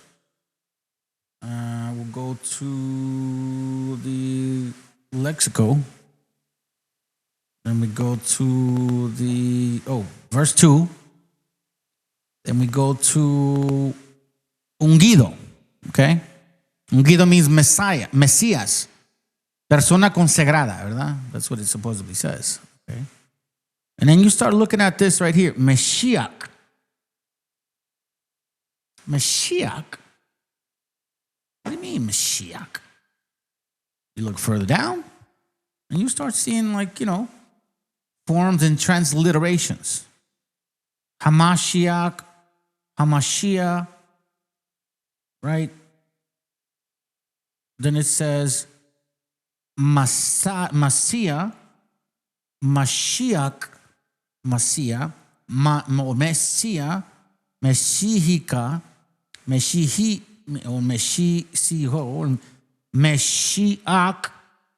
Meshiacha, Meshiacha, Meshichi, Mexico.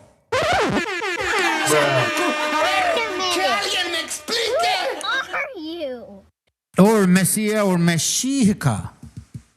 But you see, people like that, they don't give a fuck about their heritage. They don't care about you. They don't care about anything that you relate to. Because they're so distant from themselves. They're so distant from their own fucking family, bro. Like they're disgustingly so far distant from their own mothers and shit.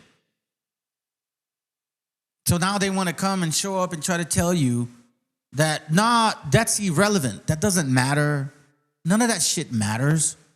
You know, we're supposed to love everybody. Oh, Christmas Christians matter now. I'm gonna give you some advice, dumbass. Don't go to people's channels and then you don't want to get into the scriptures if that's what they talk about. You just look stupid.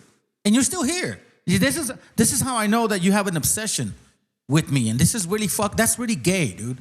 That's really fucking queer and joto shit of you. Like, seriously, why are you here? I already explained this shit to you. I don't want to talk to you. I don't want to deal with you. There's nothing you can bring to the table that you're going to teach us. Why are you here? The only conclusion is you must be a fucking joto, bro. Like, I heard about you jacking off with other dudes in your little moments of drunkenness, bro. You really do that shit? You really go around your little circle of weirdos and because you're bored watching porn and you fucking grab your pee-pee in front of them and you guys find out who jacks off the quickest? You talk about me having issues. You talk about me having issues. That's what Christianity does to you. That's what it does. Because it makes you ignore that shit that you carry. That's why you fucking pass out God knows how many times by drinking. And doesn't allow you to examine that shit. Like, bro, you know, you're a little fruity. And maybe that's your sin and you don't want to admit it. And you want to go and blame or get angry at other men and shit. Bro, what you're doing is really fucking weird. It's really, really female-like. Like, as far as I know and understand men, like, you know, once you don't want to talk, oh, yeah, fuck you then. I'm out of here, bro. Whatever the fuck, I'm done. Pero no, güey, tú no eres así, güey. You're like a different type of fruit, bro. You better examine yourself. The Hebrew. In fact, even that name Azteca is not a Hebrew word. And in fact, Dr. Michael Brown and I want you to hear me. Right, that's not a Hebrew word. Well, let's continue. And so how do you respond when you're Hebrew or Azteca that you said previously in the 3-hour lecture relating back to Hebrew? That's 100% false. So. And, you know, listen, I don't think Azteca is a Hebrew word, bro. I don't even know what they do that. They sure as hell wanted to keep away from Mexica. Had you said Mexica, they couldn't debunk you because you would go to the verses. You'd go to the actual scripture. You know what I'm saying? Like, you could actually do that. You know, it's not simple. It's not complicated. I'll give you an example. This is why, like, stupid people like this kid right here, and you're still here, bro. Like, I just don't understand. Dude, in serio, bro. Like, bro, you really need to repent. You got daddy issues, bro. You got sincere fucking daddy issues, bro. The word corn, the corn was given to us to make sure that this is who we are. It says, and Joseph gathered corn. What is corn? Let's go to this real quick. Matter of fact, you know, I'll do it like this because apparently that doesn't help. Watch. Unleavened. What is unleavened? So it's like, dude, you don't have to say Azteca. Nah, bro, say Mexica. And then say, listen, bro, like this how deep we go. When the fuck have you heard of other nations dealing with masa? Strong's H 4682. Matzah. When? Matzah. Look. Strong's H 4711. Matzats. Matzat. Masa. What is masa? Unleavened. How do you make unleavened? With corn. It's not complicated. So how do you explain? Which is funny. This is a fucking Khazar. How the fuck are you from the Middle East? How is your white ass from the Middle East, bro? See what I'm saying? But when you have people like this guy, which is no different than this guy over here. These very, very bogus errors, if we're supposed to take your words seriously. Well, number one, I didn't present Azteca at all tonight. So I don't believe that it's fair.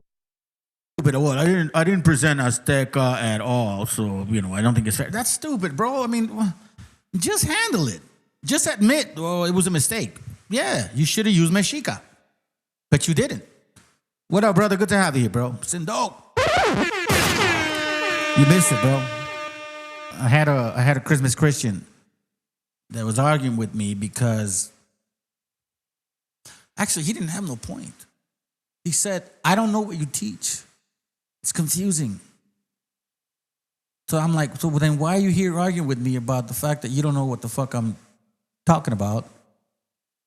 So then why would you want to argue about something that you don't even know what the fuck you want to argue about? So then I'm like, okay, sounds good. Let's find a common ground. And okay, I've been dissing your New Testament. Show me where I'm wrong in your New Testament. And then he has the nerve to say, well, why should I teach you about the New Testament? He sounds worse, by the way. If you don't believe in the New Testament. And then this motherfucker's over here posting shit left and right on my channel on different videos. And I'm like, all right, bro, you want the smoke? Show up. And then when he doesn't explain shit, I'm like, dude, get out of here, bro. I don't even know why you're here. Well, you summoned me. Oh, so I'm your fucking king now? Shit. That I'd be held to scrutiny on things that I may not necessarily stand on. If I didn't introduce that argumentation, sir. You're right, bro, because you want to know something? We spent about 40 minutes dealing with his ass. Like, he showed up like, oh, let's go. I was like, all right, cool. He knew better to show up with his camera on, and he didn't. For like 30 minutes, I had to fucking check his ass on it. Finally, he turns on his camera, and he's like aiming to the ground. When it's like, bro, like, what the fuck are you scared of? Like, I'm showing my picture right now because he's like, well, you're not showing your camera. Well, because I used to show my camera, but my shit broke. It was an expensive one. And I just didn't want to deal with the hassle of fixing it. It would cost me like $400. I was like, nah, fuck that. People know what I look like now. It's all good. You know what I mean? No big deal. Yeah. Let's continue, though. I don't believe it's fair that you even question me on it. Okay, just for clarity, you brought in arguments that I've made. So how is it okay that you brought in arguments I didn't make tonight, but I can't bring arguments that you've made? It's completely fucking understandable. If you didn't make them tonight. Do you think it's unfair that I did that? I have no problem with it, but you're not letting me do the same with you. That's my own personal position to do that. That's the dumbest thing I've ever heard in my life. Respectfully, you are wrong, and I think the problem is that you don't want to accept any. Still using the Mormon supposedly to debunk this shit. Had I had the chance to talk to these people, I wonder what they could debunk. Let's continue. Evidence to the contrary. You notice I'm giving you a book. Here, do me a favor. Emmett Yahoo, do me a favor. Give me your email. I'll send you the book. You'll have access to the book. If you put the email in the private chat, I will give you a free copy of that book. The one that's on the screen, you don't even have to buy it. Shout out to the brother BK. He looked you out. I will send you a free copy of that book. You won't have to spend any money. The brother Phil Fox is here. What's going on, my brother? What's going on, bro? Now you gotta say your intro. Come on. Peace from the land of yeah, go ahead. Blessings, family, from the land of the Mandan, Hidatsa, and Arikara people who have been in this area since before Israel was even a nation, a country. Here's another native who fucking thinks he was like a fucking mushroom. Like, I don't understand you natives. Do you guys believe in science or not? Because apparently, I mean, I don't know. So, do you have any connection with other humans? I mean, the way that you natives are saying it is like we had no connection with Africans, Europeans, or Asians. And we just kind of like, you know, they just kind of grew up on the ground and shit out of nowhere. Tell me, Mr. Natives, how far has these gods of yours taken you? Oh, can you explain to us why the fuck foreigners came and took your fucking land and made you a bitch? We have been here from time immemorial. And what does that matter? People took your land. All you can show for is what? Fucking, what do you call it? That stupid boring thing that you guys do? Gambling. That's right. That boring thing. You know? That's all you got to show for. Your great centuries of being here like mushrooms. Not only have ancestral evidence, but we also have scientific and DNA. Once again, he says scientific DNA. Science says that you guys migrated from Siberia. Is that what you are embracing? And archaeological. I'm going to let him talk for like 2-3 minutes, okay? I'll be quiet now. Evidence that we have been here for, at a minimum, 15,000 years. And if anybody knows history, we know that the Israelites were not a nation until about 5,000 to 6,000 years ago. Right. So, and if I could, just to back up the brother so he could see it, because I had shown this earlier, that we even have a cadaver from a Native American boy in the Montana region. Yep. And the genome is 12,700 years ago. So this is long before there was an Abraham. The people of Israel came into being around the late Bronze Age, early Iron Age period. So this is well before that time. And you can see it right here. This is the artifacts of the Clovis culture. You can see it right there. Child skull was found in Montana with a host of Clovis tools. So Native Americans were on this side of the world before there was an Abraham. So they cannot be the descendants of Abraham. So, Ahmed Yahoo, I'm going to give you a chance to respond. But we have a Native American brother. This man is Native American. Both of his parents. Go ahead. Yeah. Well, I want to let it be known that it's a lot of propaganda because people don't want to be exposed. That's in high authority and control this world. And so they do things to publish things contrary to the truth. But truth can't be overran. Truth will rise up and destroy anything that's in opposition to it. And when you sit up here and try and teach me something about the Udo-Aztecian language ain't got no Hebraic and Egyptian parts to it, is a lie. I know it was the people over here before Israel who the Yardites or the Olmecs. And DNA, linguistics, the alphabet was made to navigate the stars and everything. Just like our language is made. See, most people don't even know that. See, that's stupid. That's like trying to say it's supposed to be, Mexicans or Issachars and they fucking watch the stars and shit. Like, oh God, bro, stop it. Our language is numerical and have degrees added onto it. That's why I know you really don't know who I am or what my people are, how we communicate with each other. You go off of words, I go off of frequency. I'm a different breed of person than you is. I come from above, you from beneath. You follow Adam's dictation. I follow the creators. We two different people. Adam was my people came over here in six. According to the book of Mormon is prophecy in the book of Ezekiel, chapter 37, after the resurrection of the dry bone. This is not what we believe in. I'm just telling you the angle that he took. Completely incorrect. Well, let's continue. Yeah, my friend, Ahmed Yahoo. According to the book of Acts, chapter 17, it says that from one, he made all the nations of the earth. The implication is one man. We're all descendants of Adam. You, myself, the brother Phil Fox. But they ain't issue. Hey, Joe Ray, are you available? Did you switch phones already? Are you available? Let me know, bro. They not issue though. See, they not issue. When you go into the original text and go crazy ish, man. That's some crazy ish. But that's because you don't read from the original language. Go back to Genesis, Bereshit, chapter 2. Adam told you, she now bone of my bone, flesh of my flesh. She shall be called Isha. For out of an Ish she was taken. In the English translation, they put man to confuse people. And then in the next verse, it say, therefore, Ish shall leave. Right now. It say, Ish shall leave his father and mother to cling to his Isha. I hear you. That's where the mistake come in. And then when, hear me out. In chapter 4, verse 1. I want to ask you a question. Go ahead. So you said that there's a lot. So we provided you some scientific. I just ain't got it prepared right now. If y'all come back another day, I'll have all my evidence. I know this stuff off the top of my head. That's the problem is that you haven't studied it. See, this boy, I don't study all DNA like that. Hey, listen. You understand? You look like you're old in age, so you look like you should understand and know. It looks like you passed kindergarten. So when someone talks, you know that you can take turns, right? Go ahead. So thank you. I appreciate that. So we provided you evidence, right? And we told you, and not only so the surface on this, yes, this boy is 12,000 years old, but the problem is that this boy also slips on certain things, right? Check it. Through the evidence and the study, because there's not just this article, but there's an actual scientific study that was done from the remains of this boy. And this Enzik child is what they call him. He links 80% of tribes from North, Central, and South America. So there's no getting around who this person was. He is of the Semitic people that are not the Semitic, of the indigenous people. You said it right. See, he slipped and said he is of the Semitic people. But he didn't correct himself. Watch. said it right. Yeah, no, I mean, yeah, it was a slip of the tongue. And Oh no, slip of the tongue. Goddamn, it exposes the lie. Well, but I mean, see, again, that's the problem with your logic is that, you know, this whole, you fixate on one little piece that you want to fill in the gap that you're trying to fill in. But what we're trying to tell you and what we're trying to tell you and expose to you is I come from these people. I am. Here we go right here.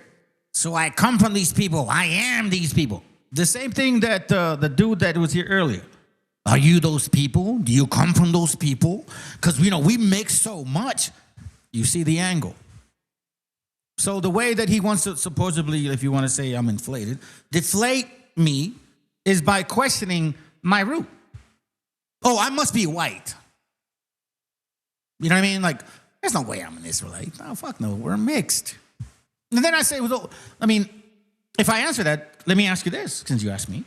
Do you believe in DNA? No. So then what the fuck is the point? Obviously, you want to run from your own because, you know, you found out that you're a fucking convert. Fucking Khazar-related bastard. And you know what? Listen, family, he had the nerve to come back and click on the link. Seriously, I had him waiting here the whole fucking time for like 10 minutes. I'm telling you, man, this guy, dude, you have a problem, bro. Like, you have an infatuation with his channel.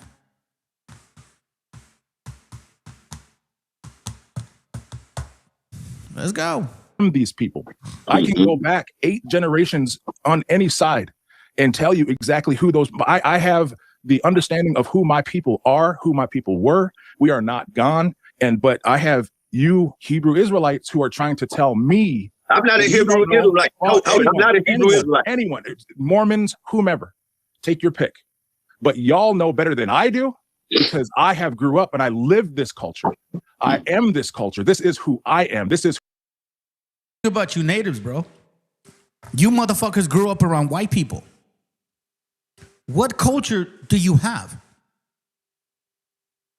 The boom, boom, ba, ba, boom, boom, hey, oh, hey, oh. That's it? The dancing, boom, boom. Where do you get the fringes from? How do you explain that? And by the way, I can show you a book way back in the time of Pocahontas where our people were eating grasshoppers. The only nation in the world that does that shit. Explain that to us. How is it? Is that a coincidence? Let me guess. Who my family is. My name is Phil Fox, but you know what my name actually is? My name is Mahagadesh. That is my name. That's the name that I carry. That's the name that was given to me by my grandfather. That name translates into English into defeats the enemy. That's who I am. I understand the language. I know the language, and I've seen the language, and I've also studied Hebrew. In most of the languages that you're coincidentally, guess what? There are words that match with words that are they're similar in Arabic and they're similar in all kinds of different languages throughout the world. So coincidence does not prove. He just admitted, hold on.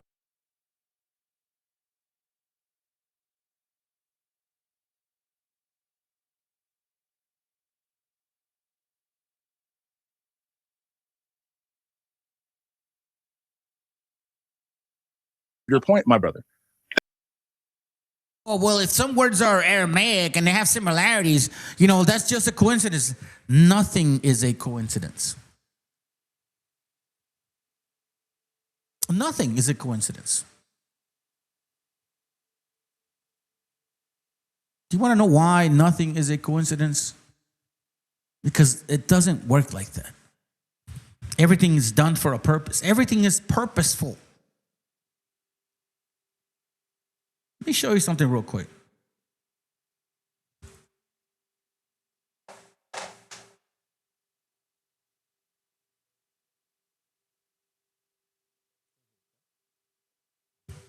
Let me show you this real quick. This is from Jews, God, and History, okay? This man wrote this book. One of the best sellers for them. These guys keep track of their history, okay? They keep track of their history. They don't go around bullshitting shit. They need to keep track of their history so they can remind themselves, not remind you. Here they admit it themselves. These are the people in power, by the way. These are your elitists. These are the people that these North American patriots are complaining about. Here's what they wrote about us as a footnote to history. We must record the fact that the Indians of the Caribbean island, where the flotilla first landed, meaning in Cuba, were greeted in Hebrew and Arabic or Aramaic, by one of Luis de Torres, a Jewish interpreter who brought the flagship.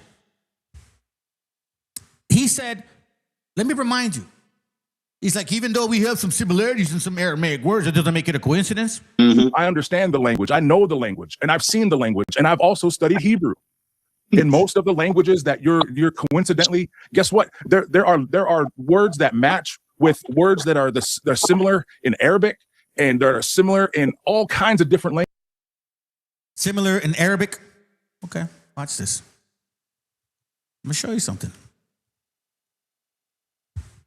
See, a long time ago, I found this, right? I was kind of wondering, like, what the fuck? Let me see if I can find it. Is this it?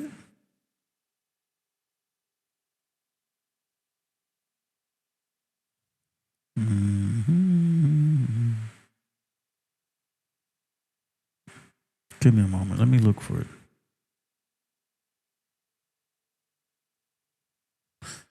Oh, this was a thumbnail. Where is it at? Mexico,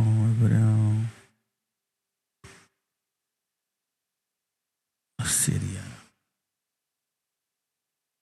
Oh, shoot. I just remembered. Check this out. This is from the brother that had this channel a long time ago. Look what he found. Okay? And again, we're just here to show y'all, bro, and you confirm it. You confirm it. I'm not forcing anybody to fucking believe anything. Yeah, bro, like these stupid, dude. Hey, by the way, Samuel, you want to come back?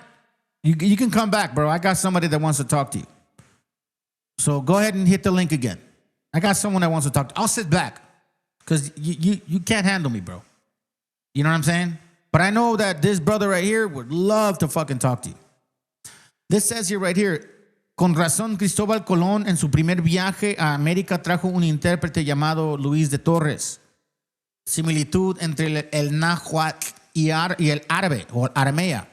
Nahua, nombre náhuatl para un grupo de indígenas de México, El Salvador, Guatemala, Honduras y Nicaragua. Nahua, nombre árabe de una ciudad en Siria, donde residía una comunidad judía en la época romana y bizantina. El árabe es un lenguaje semético, así como el hebreo y el arameo. Los árabes se consideran descendientes de Ismael, hijos de Abraham. What did he say again? This culture. This is who I am. This is who my family is. My name is Phil Fox, but you know what my name actually is? My name is Mahagadesh. That is my name. That's the name that I carry. That's the name that was given to me by my grandfather. That name translates into English into defeats the enemy. That's who I am. I understand the language. I know the language, and I've seen the language, and I've also studied Hebrew. In most of the languages that you're coincidentally, guess what? There are words that match with words that are they're similar in Arabic, and they're similar in all kinds of different languages throughout the world. So coincidence does not prove your point, my brother. Does not prove my point, my brother. Okay, let me show you something. Let me see if you can understand this, Mr. fucking Dakota. What do you call this right here? So we know that in North Dakota, we have native brothers that would do this shit. We know that in Mexico, we had native brothers that would do this too. We also know that they did that too over there in India. And that's like recent pictures, but we have pictures from way back in the day where they're doing the same thing that the Dakota Indians are doing or the Mexica Indians are doing. Is that a coincidence? Oh, you're just going to call that a coincidence? Oh, it's just a coincidence, you know, it's just a coincidence. Mexica, Baal Baalam Akab. Like, there's more words, by the way. I have more words. I just never brought out that book thoroughly. Seriously. You got voladores in North Dakota. You got voladores in Mexico. You got voladores in India. And then you wonder why we have similarity with words. And then you guys embrace the fact that we migrated, but no, we're Siberians. There's no way you guys can be Hebrews. Absolutely no fucking way. No, of course not. To try to equate these things and try to point to some of these books that have been debunked over and over and over and over again. Your book can be debunked. We did not. What book? Because we are. The book you trying to use, the information you trying to move could be debunked. Debunk it then, because the article. I will. Debunk it, you fucking fat fuck. Here, I don't like motherfuckers like you, because it's people like you that also stand in like the way of us even considering ourselves indigenous from these lands. Like, well, you can't go back to your tribe. Prove to like the guy like, well, you Mexica and like, what tribe are you from? There's so many similarities, but people don't want to see them. And that's the sad part, man.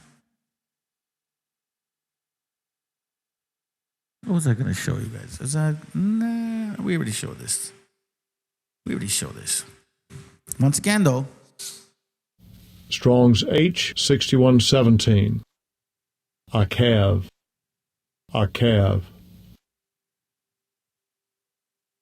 Baalim Akab. But, I guess it's just coincidence. If I could do something real quick. For years. Go ahead, brother. Brother Phil Fox, if I could do something real quick. Let me actually, by the way, let me actually show this on my screen. You guys can see this right here, right?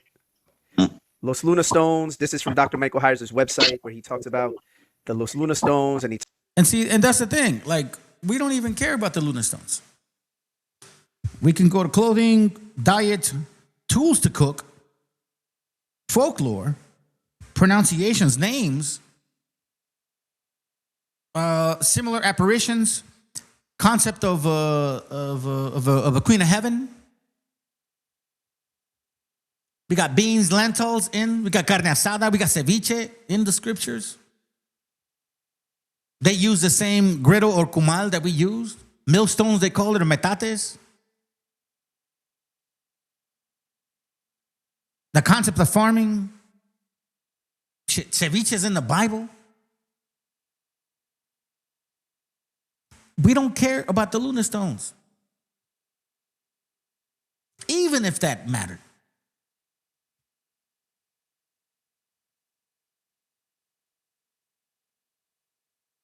I mean, I don't understand why it is so difficult for you guys to just see exactly what's in front of you. The similarity in sandals, the similarity in pottery, the similarity in basket weaving, the similarity in arrows. Reduced to 10%. Shit, man. What other nation of people go around asking for the Virgin Mary to fucking help them? Which other nation of people in this world worships the Virgin Mary more than anybody else? Jeremiah 44:15 talks about that. It says, then all the men which knew that their wives had burned incense unto the other gods, and all the women that stood by, a great multitude, even all the people that dwelt in the land of Egypt. And in Pathros and answered Jeremiah. Now, why does he mention Egypt? Because in Egypt they worshiped a queen of heaven. That's what they did. They made drink offerings to her. The queen of heaven made cakes of unleavened bread. Judites worshiped the abomination. The queen of heaven, the virgin mother of a immortal son that you learned from the land of Egypt. Who else does that this day? Who crawls on their knees worshiping this queen of heaven? I'll show you who. The children gather wood, Jeremiah 7:18, sorry. The children gather wood, the fathers kindle the fire, and the women knead their dough to make cakes to the queen of heaven, la reina de los cielos. To pour out drink offerings unto her, unto other gods, that they may provoke me to anger. Who does that? Even the way that you worship your idols. Tamales are in the Bible. Jesus Christ, bro. Like, do I gotta go that far? Posadas are in the scriptures. La Llorona is in the Bible. The instruments that we use, cactus is in the Bible, for God's sakes, bro. But no, we have simpletons that say, well, you know what, bro? You know, the Mormon book says you guys are not Israelites. Fucking cares about the Mormon book? Talks about how this is also considered kind of like the claim that's made for it is a fraudulent inscription.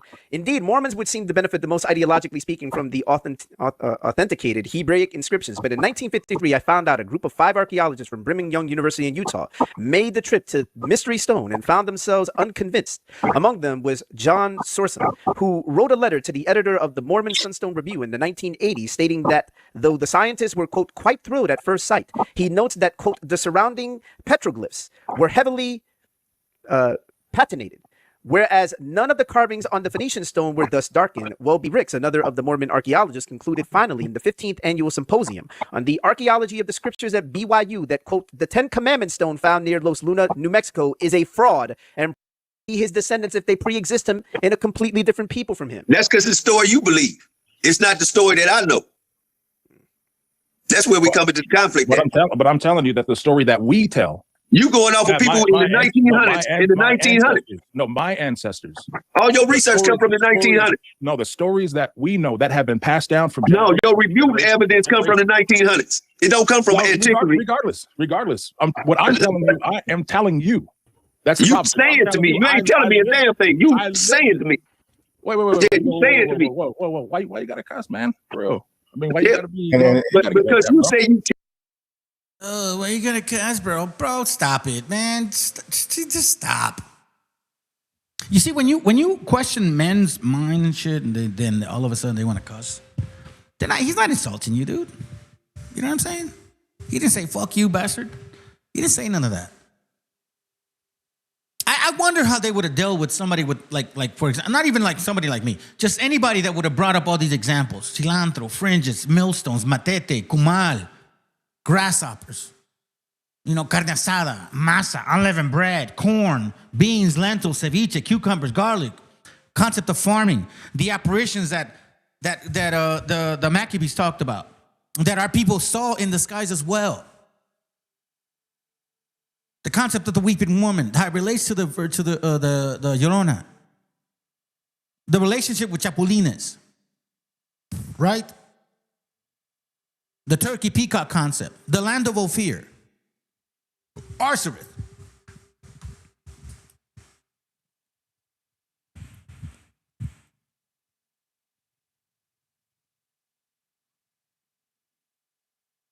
I guess none of these things matter. Because when you show them with history and scriptures, they just, you know, they want to go back to Christianity.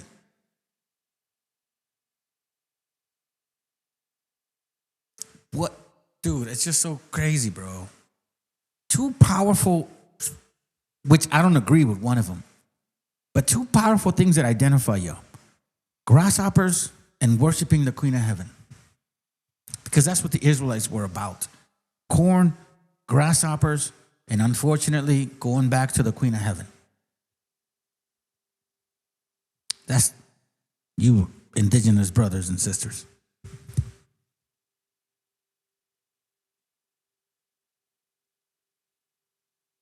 The sad part is that even though we provide this information for you, it's still not good enough. Again, what is it? What is the deal? Are you really in love with the other nations? Like, are they that fucking meaningful to you? Seriously? They matter that much more than your own gente? Like, for real? I can't believe they fucking closed the server, bro. That's sad. The words of Jesus, original Aramaic, and Google books. Do they have it? No. No, they got rid of that book. That's fucking crazy. Hold on, maybe it's here. What?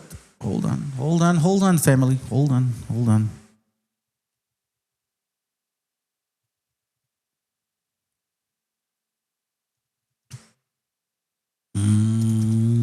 Yeah, they wouldn't do it.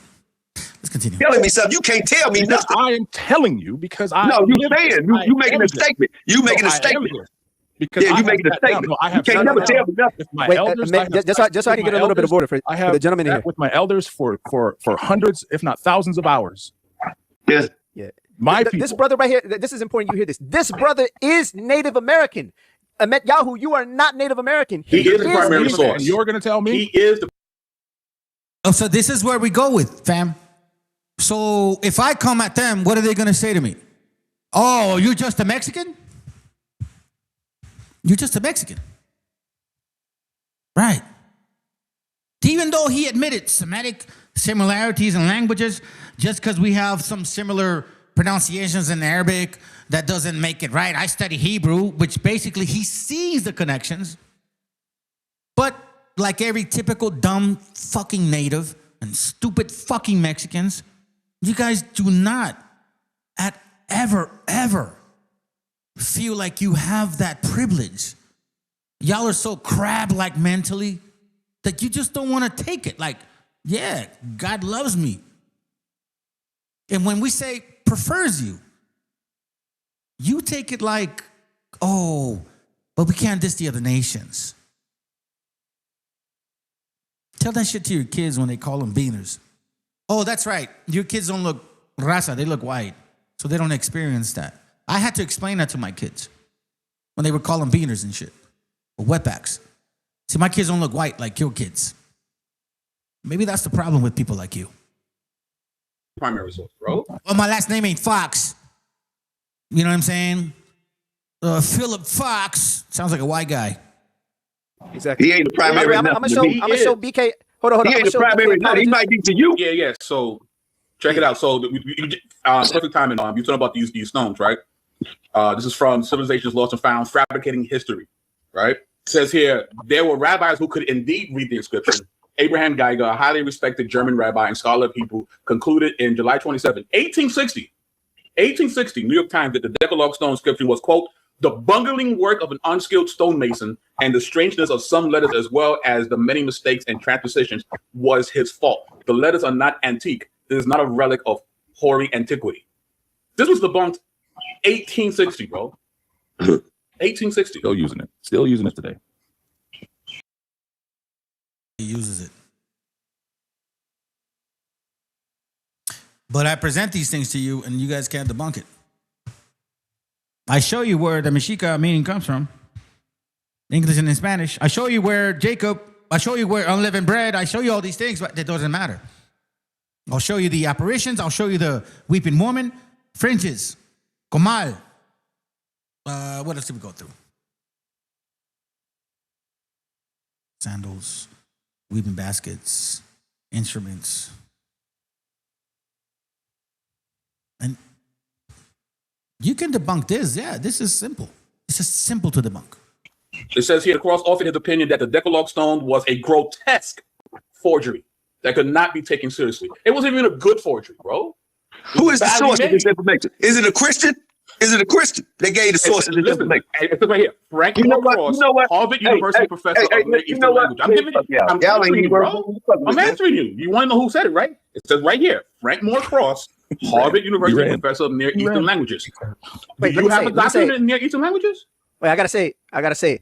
The wicked flee when no man pursue it. I had to say it, man. Oh, he bounced? He bounced, man. Yeah. He bounced. So next time you guys want to show up to this channel and talk about your Christmas Christian bullshit, don't go around asking me like, okay, so what do you stand on? So what are you doing? So what do you believe in? Like you never fucking listen to this channel, you dumbass, bro. That's why I don't have no respect for you. Because you're fucking dumb. You show up like as if you don't know me. And you never watched the channel, and now you're trying to act like, oh, I don't understand. Hey, look what he says. You're a simple insurance scam artist. You can't scam people with the insurance that I do. There's no, pyramid scheme shit. I do commercial insurance. I actually help business owners get their fucking business in order. That's what I do. I actually do something important. You get what I mean? I don't join the Border Patrol. I don't join the Border Patrol because I want to get paid. And then after a few years, I feel so bad for seeing my people. Shut the fuck up, bro. You joined the Border Patrol, bro, to get paid. You are ICE, my friend. Here coming to this channel, trying to defend your shit. Trying to defend Jesus, the white guy. Get your ass out of here, ICE. Samuel, you're an ICE agent, bro. Why don't you stop lying? Why don't you tell the people that you did that shit? Why don't you come back on this link and tell them, yes, I was ICE. And I was in jail, and I was a correctional officer, making sure that these motherfuckers didn't get nothing to eat. Making sure that I treated them like shit. Oh, but I stood up to them. You still got paid, fool. You got paid by the white man. And he paid you handsomely to see your people in destruction. He paid you handsomely to enjoy that shit. Now you want to sit here and act like, oh, I regret it. You should have never signed up to it. Just like we keep seeing you. You should have never done that. You should have never done that. You should have never done that. But apparently, we keep telling you, you should not do that, and yet you still do it. Talk about me being fake. Shit. You made him get his flea on, man. Why you make him get his flea on? No. You know how I am with these slides, man. I'm surgical with this, man. You are surgical. Where you get that from? That's my man right there. That is my man right there. Man, I'm surgical with this, bro. Me and BK, man, we known as the Shenana twins. Look how he talks. Look how he talks. Baby, that's my man right there. I'm not. God, it's so fucking pathetic, bro. It's just so sad and simple and shit. Yeah, let's give him another few minutes and then we out. In fact, these slides I'm showing is a show I did with Phil. Yep. This is from a show I did with Phil, bro. Hey, I'm glad that the family's here today, man. I love y'all brothers, man. See, this is what I'm talking about. I love y'all brothers, man. This is beautiful. This is a beautiful thing. Man, I can't believe that this man was actually sitting here trying to argue against somebody who is Native American. You are the people that he is trying to make an argument for, and he's trying to tell you who you are when you're having to explain to him, brother, I am those people. Mm-hmm. I can tell you because I actually descend from the people that you're trying to make an argument. Not only that, bro, he's from the res. He's from the reservation, bro. Mm-hmm. He's steeped in the culture. He grew up. He's like Bane. I grew up in it. Yeah. You merely use it. Mm-hmm. I am from it. He is. I was born in it. Yeah, I was born in it. Oh, that's good, man. But yo, I mean, since I'm already here, I mean, you know, let me do this. Finish it up, fam. No, go ahead. Yeah, go right? ahead. Los Lunas Decalogue Stone, right? According to its supporters, it is a copy of the Decalogue, otherwise better known as the Ten Commandments of the Old Testament of the Christian Bible, written in Paleo Hebrew. Let me go down a little bit. It's between 500 and 2,000 years old. These tests consist of measuring the polish produced on the surface of the rock, wind-blown sand, the so-called desert varnish. However, the technique is highly suspect, and the wide range of dates suggested by it gives rise to considerable disquiet about its accuracy. Morehouse, a member of the Epigraphic Society, was able to compare the inscription with nearby graffiti of the 1930s and was able to confirm the inscription is older. Right? Here's the thing again. Here's the problem. We don't, like, us personally, that shit don't matter to us. This is like, that's all you got, bro. Do you understand how they, like, supposedly debunked him? Because he's a Mormon believer and the Mormons said it.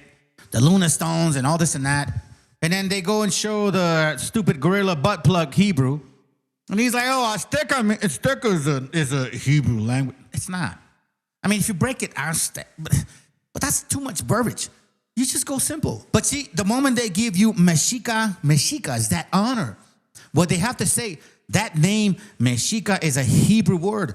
But it has an Aramaic, element to it as well, and a meaning behind it. If they would have done that, they would have given you, Raza, a lot of power. That's why they could not argue it, which is why they use Aztec. And the Khazar said, oh, well, and he's like, well, I mean, I didn't use it today, so I just don't feel like it's relevant for you to use it today. Shut the fuck up, bro. You're like Samuel and shit, bro. That's the white man in you. Fair. The fact that you have somebody who is Native American telling you, no, this is incorrect. The fact that you have the information coming from academia, from scholarship, telling you, no, it is not there. This is a hoax. This is a fraudulent artifact. Science and DNA, how come he doesn't do his DNA test? Because we have a lot of you indigenous so-called Native Americans that you guys are practically white. We can't trust you motherfuckers either. It's the fact, man. What you want me to tell you? Oh, you want me to be nice. Because Christmas Christians want you to be nice. This is not really Native American. Bro, it's like, no, you believe anything they tell you. I want to believe my own opinion. It's like, come on, man. Meanwhile, the primary source is talking to you, bro. Like, come on. Yeah, I got family. I know family way back to where it was pre-European names. Like, wait. So you got family from 1492 prior? For real? The fucking claims, bro. The ignorance of you motherfuckers, man. Anyways, all right. I think I'll keep it cool now. You know what I noticed? I noticed that people here, they like arguments. Like when I had this dude over here, there was like 17 people watching and shit. And we were like, he was like, damn, I don't know. It's just stupid, bro. Like you guys really like that. You guys like that shit. You guys like people arguing. Even though they can't prove a damn thing.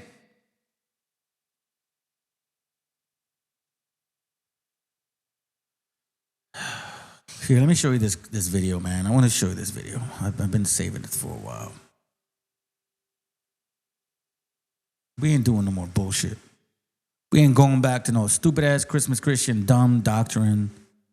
Nor are we going to believe some stupid-ass fucking kid that likes to jack off in front of other dudes and shit. You're the last one I take advice from.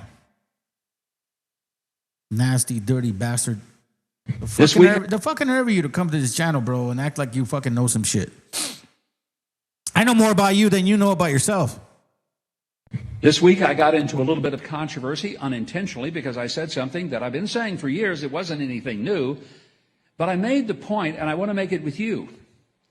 One of the reasons that our nations are tied together is because it is upon the Jewish foundation that Christianity was formed, and upon the Jewish and Judeo-Christian foundation, Western civilization was formed, and without that, there would not be an America. It is as simple as that.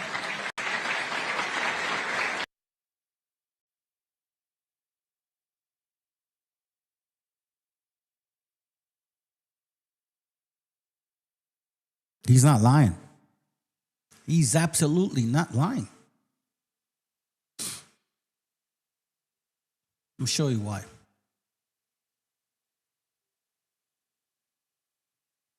Let me show you why. See, while you guys are going around here defending that New Testament, you're also helping these people. Because everybody in the New Testament claims that these are the real Jews.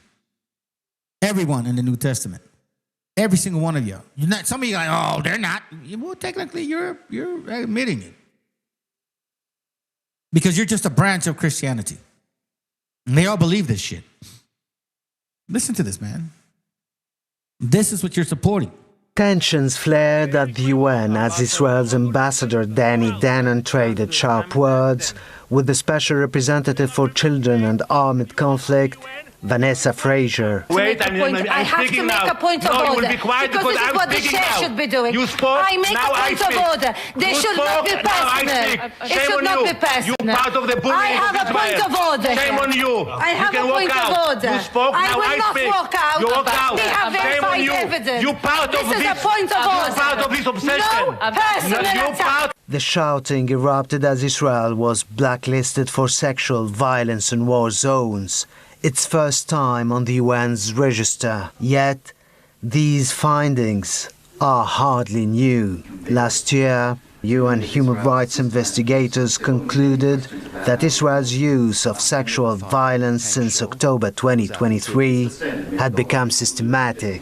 Our report finds that Israel has increasingly employed sexual, reproductive and other forms of gender-based violence against Palestinians as part of a broader effort to undermine their right to self-determination. It also concludes that Israel has carried out genocidal acts through the systematic destruction of sexual and reproductive healthcare facilities. This pattern is not confined to Gaza. In the occupied West Bank, Palestinian prisoners are routinely subjected to sexual abuse. Christianity is defending this. Zionism is defending this. You're defending this. Every single one of you that pushes that New Testament fucking concept is defending this. They brought this ideology to us in 1492. Didn't change it one bit. Gave us a Christian compendium. Gave you the Virgin Mary, which is fucking fake and a lie. Now you worship a demon virgin, like a dead Virgin Mary? Now you don't even know who to worship. You worship a Jesus, a black one, a Mexican, a Korean, fuck. You're all over the place. You hate these people, but at the same time, you're showing them that fucking support because they are the ones that are feeding you with constant confusion.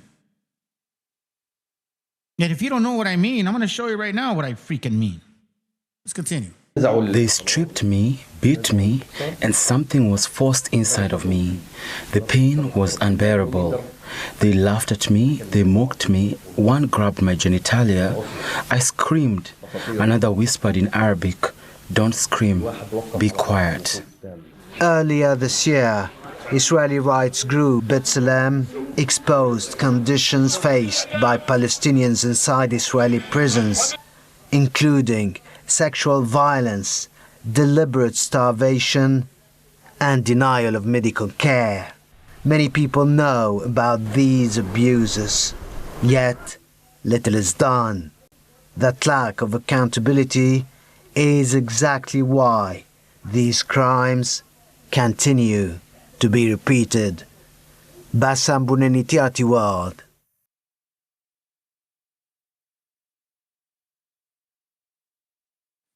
Didn't they get away with this shit in Christianity with the children?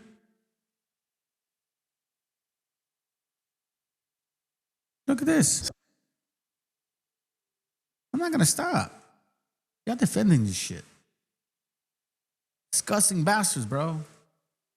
You love the other nations more than you love your own gente. You have no respect from anybody here.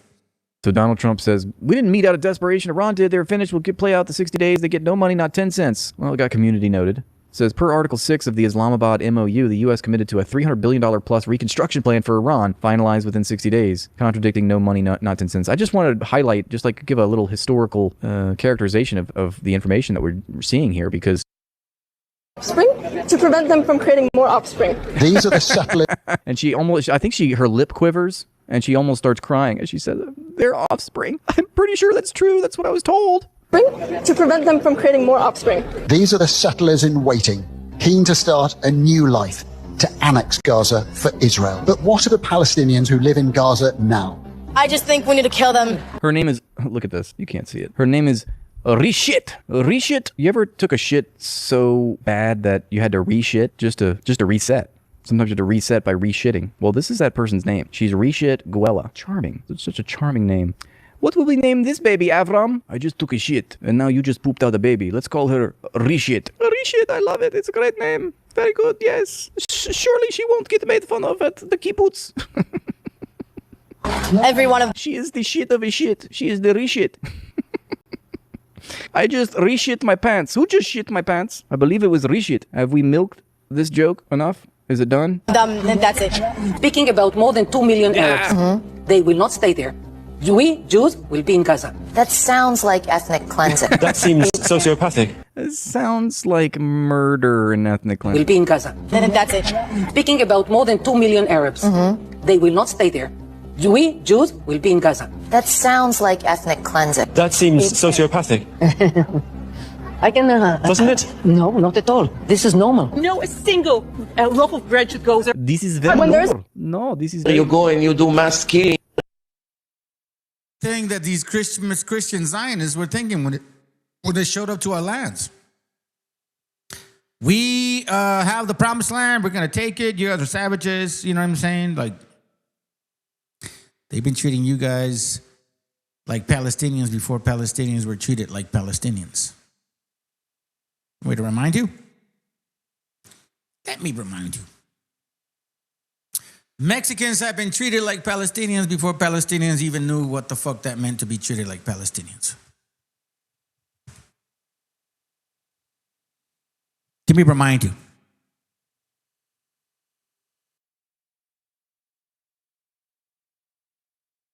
Que es un criminal sionista, lo digo abiertamente, él apoyó a Trump y es íntimo de Netanyahu. Entonces, cuando llegó Netanyahu a Dallas, Texas, que había un grupo de judíos o israelíes, no sé cómo se diga ya eso, le decían, oye, ¿por qué persigues tanto a los palestinos? Y les dice, los palestinos son para nosotros los israelíes lo que los mexicanos son para ustedes en Estados Unidos.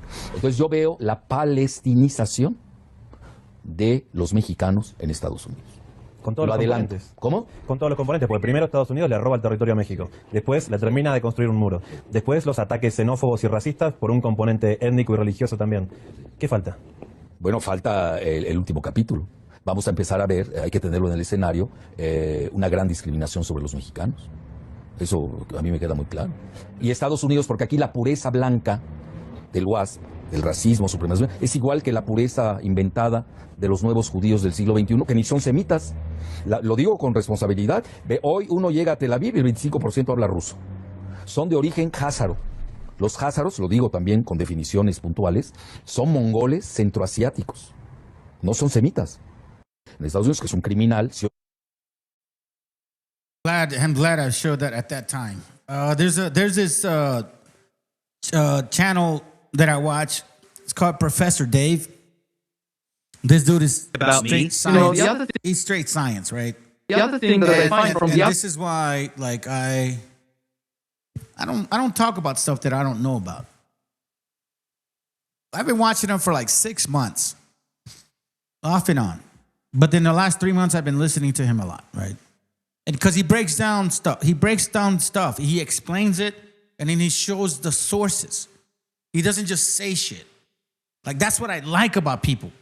When you explain some stuff and you show me the sources, regardless of what it is, whether it's a video or some concept.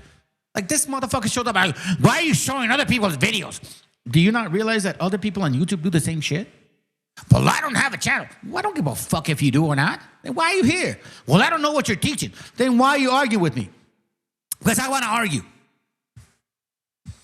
Okay, now it sounds good. Since I'm debunking your New Testament, show me where I'm wrong. Well, do you believe in the New Testament? Oh, fucking shit. I'm debunking it. Obviously, I fucking don't. So I'm asking you to prove me wrong. Maybe you might make me believe. Oh, but no. You see, because you have no argument.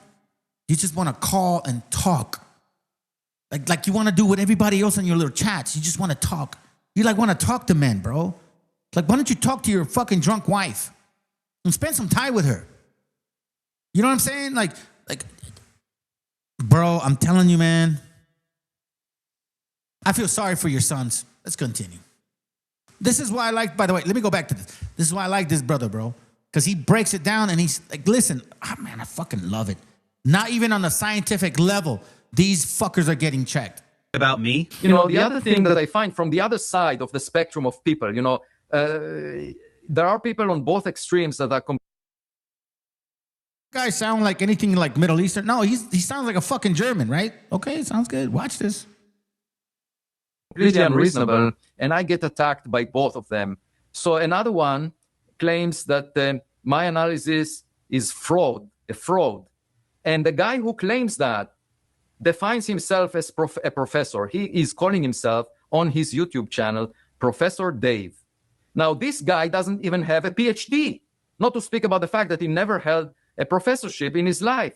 And then he puts a viral YouTube video to make money in which he makes anti-Semitic claims and distortions of the way I do my science, just to be sufficiently provocative to attract Said he's making anti-Semitic claims.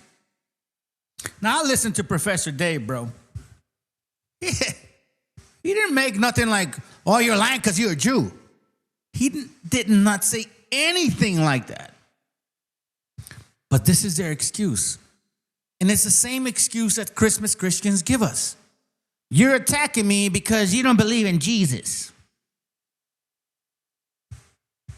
Isn't that the same? Well, you must be a demon. Attention. Some pretty bold accusations there, Avi. Which distortions are you referring to exactly? I can't help but notice that you didn't actually say anything. Did you want to tell me where I'm wrong literally anywhere in either video? No, that seems pretty convenient. Then, quite predictably, the whining about the name of my YouTube channel. It doesn't matter that I did in fact teach at a university, but referencing my credentials isn't really an argument either. Now is it, Avi? This pathetic cop-out just makes it quite a bit more embarrassing for you, since a generalist like myself was able to reference a big stack of primary literature from researchers who are actual experts on these phenomena and use them to prove conclusively that you're a lying fraud. And I even collaborated with some of those experts to make my content, including several who are much more qualified than you to speak on these topics, since they've been publishing about them in real journals for decades. So you really have to make up your mind here. If I were an esteemed professor of astronomy, you'd be flipping out all the same, just with a different script. So are credentials and experience good or bad? Is it the overqualified ivory tower elites who are coming to get you, or is it the unqualified YouTubers? Oh, I forgot. Literally everyone in the world is out to get you, right, Avi? Hey, everyone. Darn anti-Semitism strikes again. This is, quite predictably, the most pathetic and indefensible accusation you made about me, though it's one I'm quite used to given your ideological affiliations and my track record of shitting all over genocide-supporting Zionist assholes. Are you really implying that anyone who is Jewish can lie about science as much as they want, and if anyone exposes those lies, they're automatically an anti-Semite? So exposing lies qualifies as anti-Semitism now. Not even you can keep a straight face on that one, Avi. Furthermore, what's funniest about this tired angle... He brought out...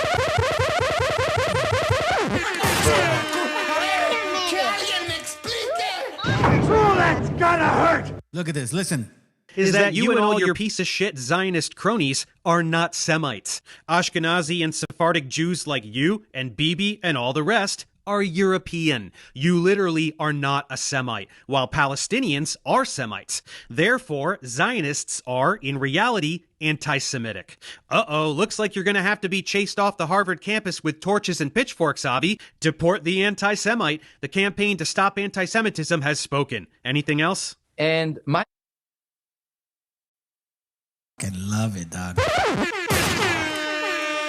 Matter of fact, you know what we're going to do? We're going to change gears real quick. Let me just play this a little bit more, and then we're going to change gears, because I want to show you something. You go and you do mass killing of wicked people. After the actions follows the heart. When you kill the first one, it breaks your heart. Second one, a little bit less. Third one, a little bit less. At one point, you begin to like it. You go and you... At one point, you begin to like it, he says. At first, you have a bit of self-reflection. You have maybe a vague feeling of sympathy and regret and remorse. But by the end, once you're on to your fifth baby, you actually enjoy it there. You do mass killing of wicked people. I love the soundtrack to it as well. After the actions follows the heart. When you kill After the actions follows the heart. After you're done with all the wicked shit, then your heart opens up and you become very compassionate. First one, it breaks your heart. Second one, a little bit less. Third one, a little bit less. At one point, you begin to like it. You go and you do mass. You know, you kill one baby, you kill two babies, you kill three, eventually you kind of like it. You know, so you just kind of go. Christmas Christians. Yeah, you know, they rape, they deport, you know, illegals. I mean, this is America. I'm kind of white. I married a white woman. My kids are white. They look white. White people like them. They don't get segregated. They don't get, like any kind of racism towards them because they look kind of white. So it's like, it's not their fault. The smell of fucking hypocrisy. It's just so good. I enjoy it, to be honest with you. Now, look, listen. I told you I was going to share this video with about this brother right here, man. This is one of the only scientific, one of the only people I listen to that speaks science. Okay, and why? Because first of all, he's knowledgeable, gets to the point, doesn't waste time, doesn't fucking have emotions behind him. He brings facts, and he doesn't give a shit. Here, we're not going to listen to the whole thing, okay? I'm going to give you guys like maybe 30, 40 minutes. But here he's debunking that fucking Atlantis bullshit. So any one of you dumbasses that still believe in that Atlantis concept, more likely you're teaching that New Testament too. So I welcome anybody that teaches Atlantis is here, or anybody that believes Jesus is real. You guys can show up. Just don't be like that little dude over here that showed up earlier, bro. Like, don't be that guy. Show up with your camera, show your face, be bold. We can talk about it. Have a good conversation. I just don't like fake-ass fuckers that, oh, well, so what do you teach? So what is your channel about? Shut the fuck up, bro. You've known my channel for like 2-3 fucking years. That's why the people that know of you look at you like a fucking joke. Let's listen into this. Here is this man debunking Hancock. Supposedly, you know, the man that questioned our people. Supposedly, this is Atlantis, all that bullshit. Let's listen in and look how this man debunks, destroys all of you fucking dumbasses. Because guess what? You guys do Diodorus Siculus and shit. Oh, look, Diodorus Siculus talked about like another land, but you never actually get in detail to what Diodorus Siculus said. Well, guess what? That same guy that you referenced, Diodorus Siculus, he talked about a guy named Dionysius, who is basically like Jesus, prior to Jesus being around. I'm glad he used him, because that's how I got you. And probably that's why you don't want to debate me, because you know you got a lot of holes with me, bro. Let's go, bro. Time to listen to this man.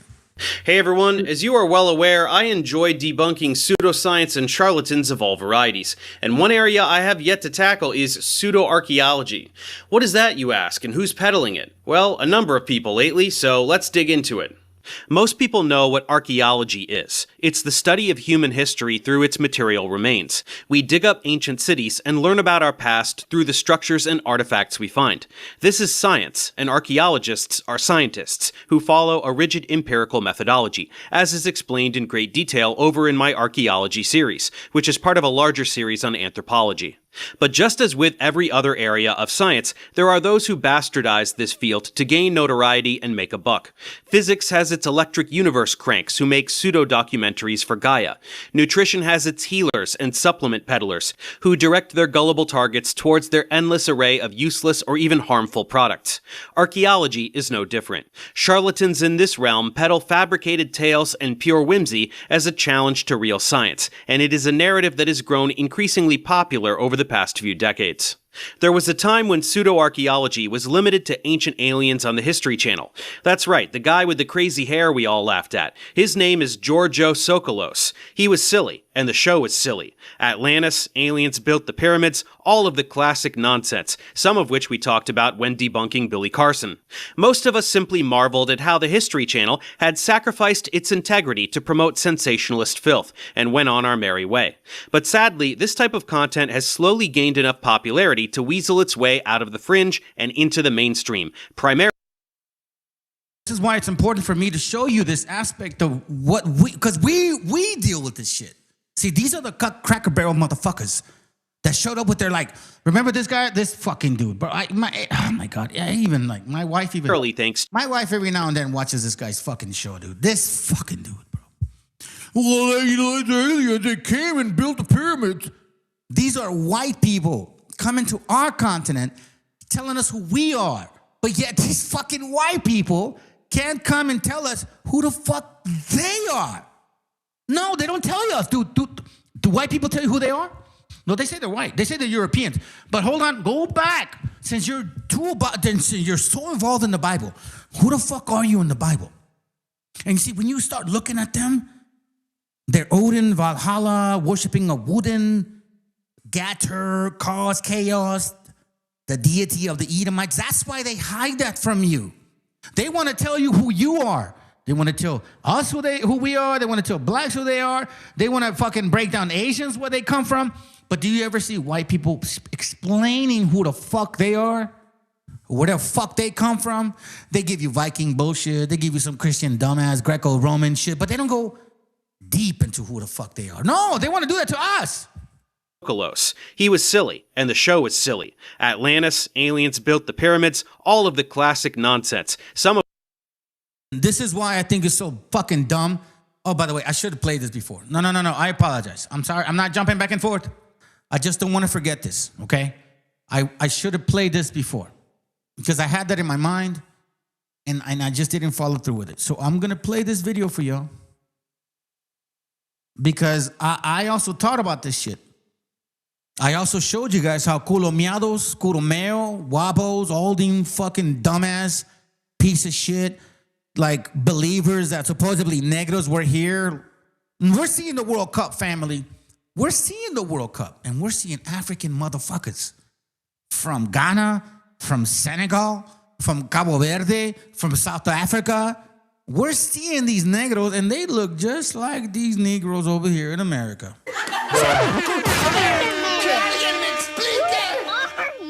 Oh, that's gonna hurt! And they try to say they're natives. Nah. Fuck that puto! Fuck that puto! The World Cup is teaching us that we should say total fucking bullshit. Now, I'm gonna play this for y'all, and then I'm gonna go back to that video because guess what? Even people from the Middle East know about this history. I'm telling you, you guys are gonna appreciate it, okay? I'm gonna speed it up just a little bit. And he's talking about how they lie to us. These Europeans, I tell you, man, hey, culomeados, fuck you and your mama, bitch. Because you have a lot to do with the bullshit that these fucking wobbles ran into, bro. Do I blame them? Yeah, I blame them too. But you want to know something, bro? One of these fucking days, you will get it. You will totally get it, bro. Because I'm telling you right now, man. I'm telling you right now, family. Listen to this real quick.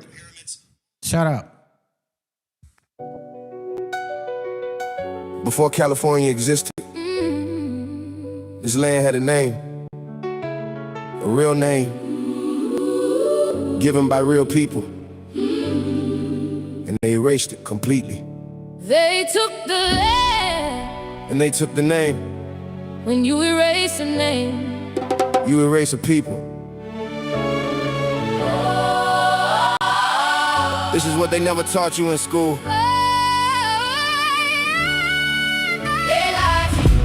California was never the original name. They lied to you. The Olón people named this land long before Spain arrived. They lied to you. A Spanish fantasy novel gave this state its name. They lied to you. The real name was buried under 300 years of colonialism. There, Las Sargas de Esplandian. I did a class on this, specifically debunking Julio motherfucking stinky ass miado, that stupid ass skinny little boy that went around teaching wobbles some bullshit, aka Curomeo. I debunked his ass. I called his skinny ass out so many fucking times. That bitch runs from me. A lot of people do, by the way, in case you don't know this. And I was breaking this shit down. That shit is fake. You know what, dude? And I tell you what, bro, and oh man, I can't believe you did this, bro. Jose Vega, you went with this too.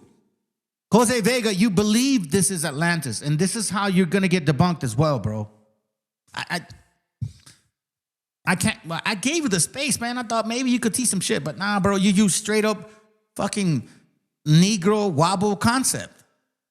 So now I kind of wonder about you now. Colonial rule. Before any Europeans set foot on this land, the territory now called California was home to over 100 distinct indigenous nations. The Olón, the Miwok, the Yokuts, the Chumash, the Tonga, and the Mojave people all lived across this land for over 10,000 years. Each nation had its own name for its own territory. The Olón called their coastal homeland Huchun, the Tonga people called their southern territory Tavanga, meaning the basin of the world. The Chumash referred to their region along the central coast as Mishap, and Southern, names tied directly to the land, the water, and the life that existed there. These were not casual labels. These names were spiritual identities.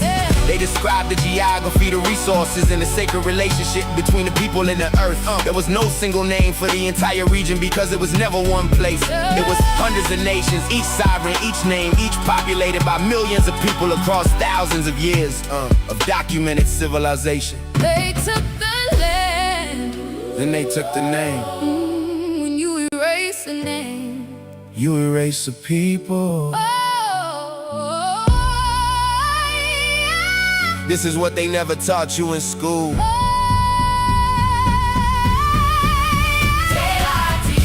California was never the original name. They lied to you. The old people named this land long before Spain arrived. They lied to you.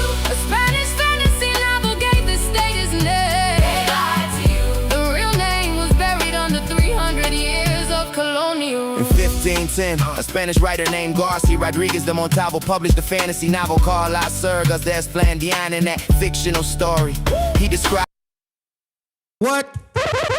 Fictional story. A fucking fictional story. Colomiados. You and your fictional mama. So, you know what? You're not our people, so I can't say you sold our people out. But I'm glad you did what you did, because you woke people like me up. I paid attention and I was like, what? Fuck you. You're wrong. So now I'm coming after you. And guess what? This is Iran. Iran is calling you motherfuckers out. Hey, Jose Vega, you better pay attention, bro, because you believing in this shit. writer named Garcia Rodriguez de Montalvo published a fantasy novel called Las Surgas de Esplandian. In that fictional story, he described an imaginary island called California, ruled by a black queen named Calafia, rich in gold and populated by black women warriors. This island did not exist. It was complete fiction. When Spanish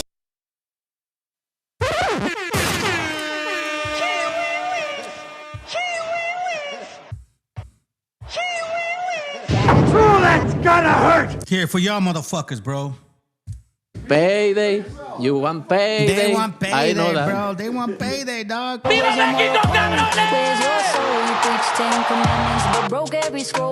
You see this right here? Let me show you guys once more, bro. This is Iran. This is Iran saying thank you to the raza.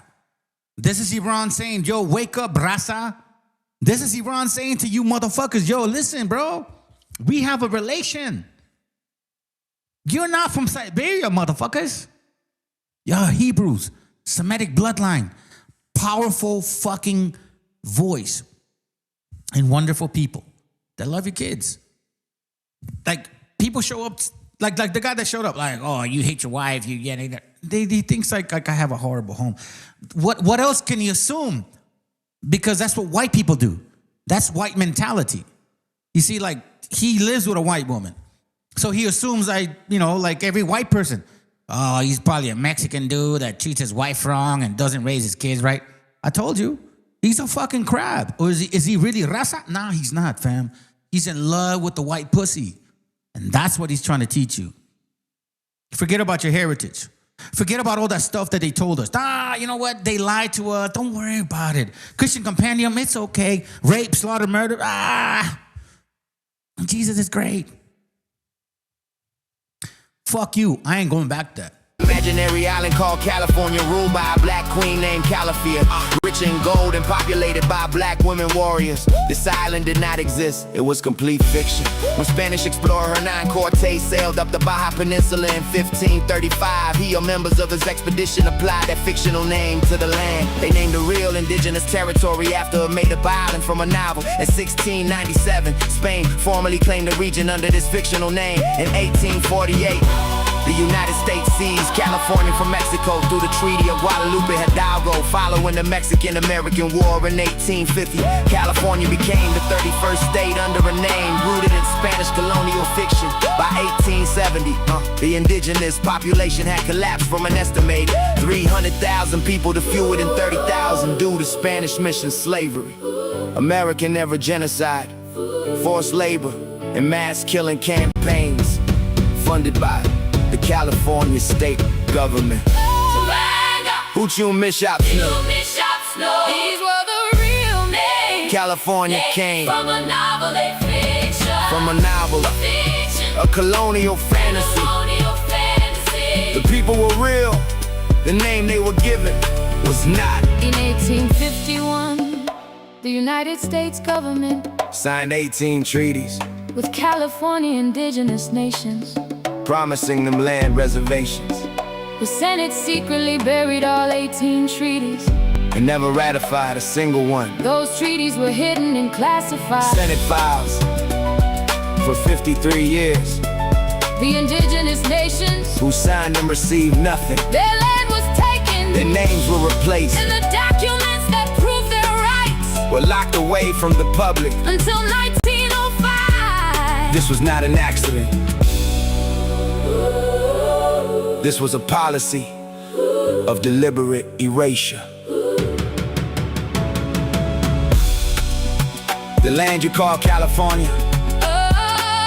has a history that is over 10,000 years old. The name California is 500 years old and came from a fiction novel.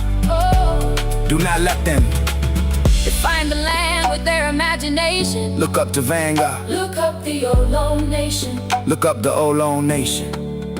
Look up the 18 Unratified treaties, of 18. 51. The truth is documented. They just never told you where to find it.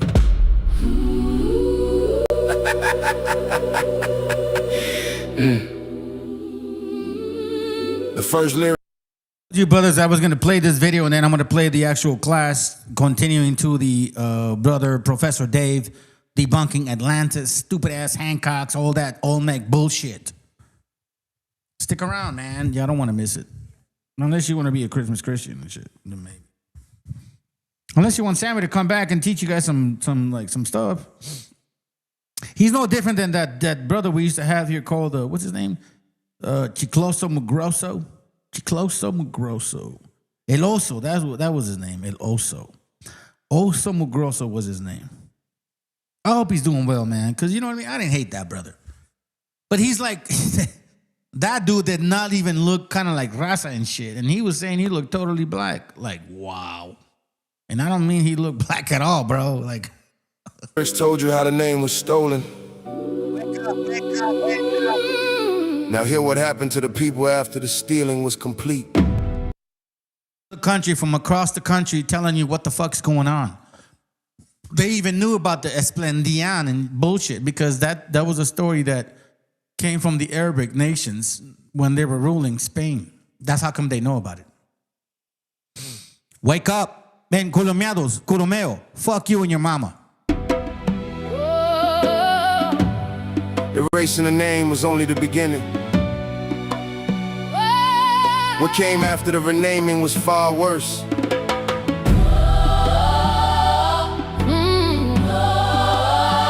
This is the part of the story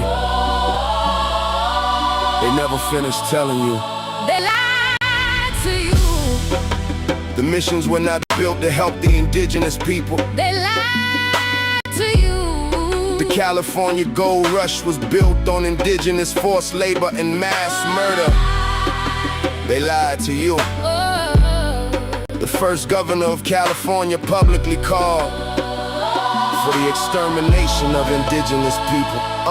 Between 1769 and 1833, Spain built 21 Catholic missions across California. History books present these missions as peaceful religious settlements. That is false indigenous people were forcibly relocated into these missions, stripped of their languages, their ceremonies, and their tribal identities. They were made to work without pay under physical punishment. Death rates inside the missions were catastrophic.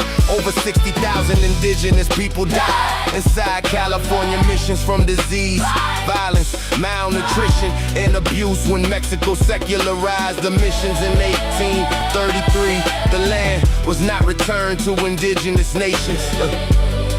It was distributed among wealthy Mexican ranchers.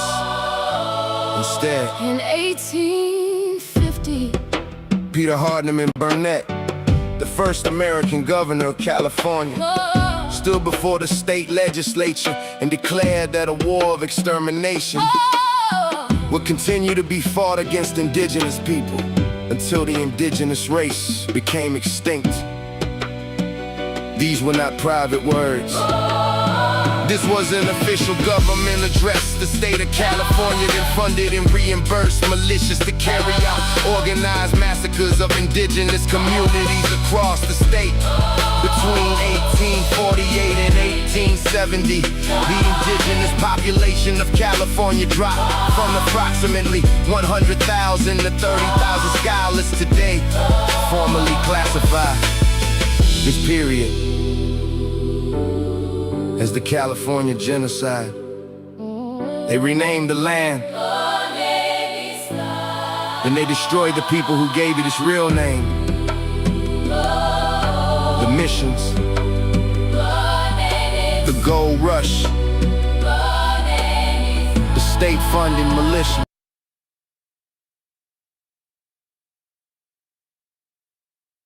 I want you to understand how heavy that point is. Okay? I want you to understand how heavy this point is. This is a nation from afar that is telling you people, brothers and sisters, bro, I want to play it again, to be honest with you. Listen to this real quick. Khalifa, and I've done a class on this shit.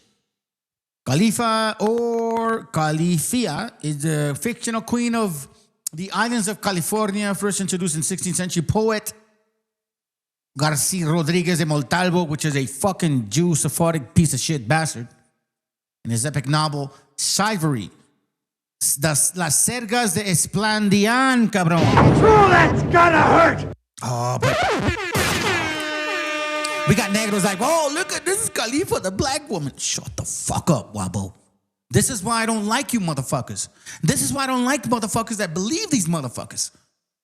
It's like, you guys must be weak-minded not to even fucking read.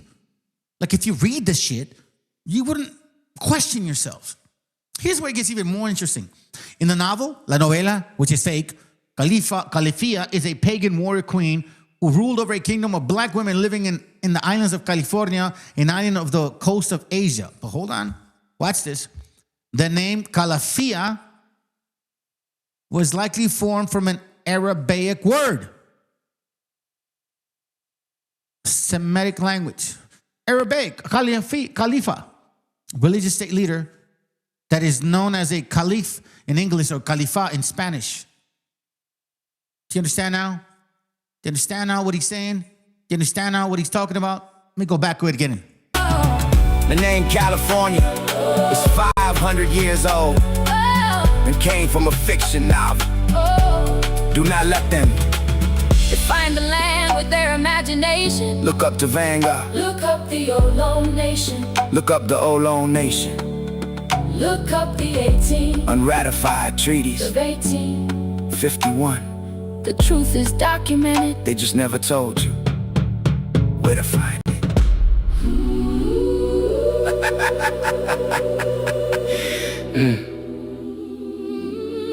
The first lyrics told you how the name was stolen. Now hear what happened to the people after the stealing was complete. Erasing the name was only the beginning. What came after the renaming was far worse.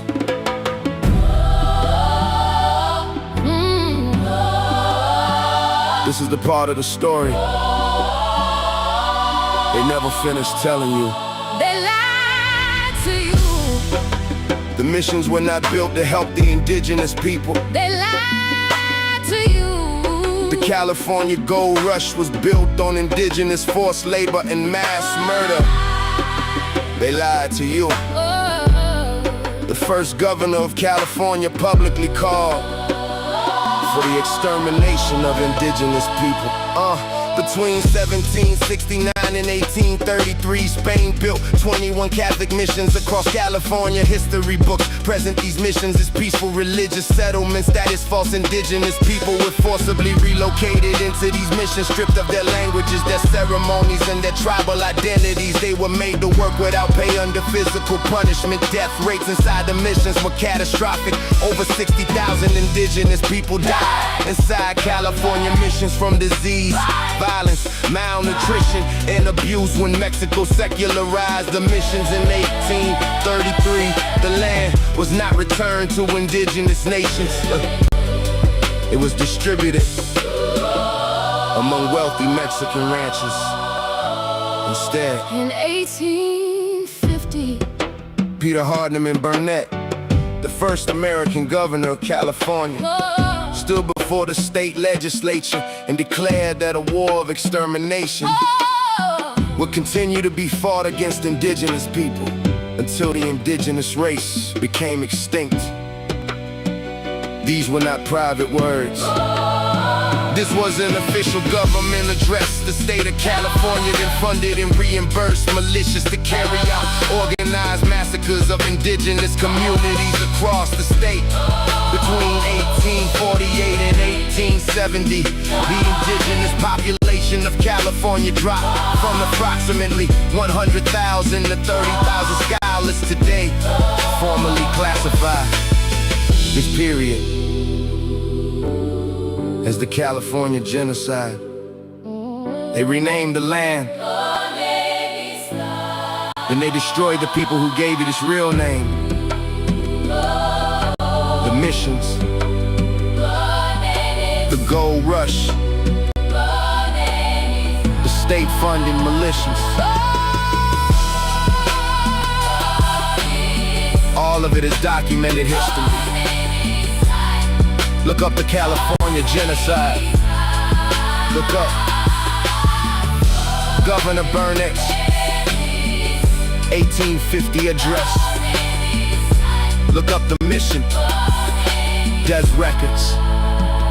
400 years of erasure does not change what this land was called or who called it first.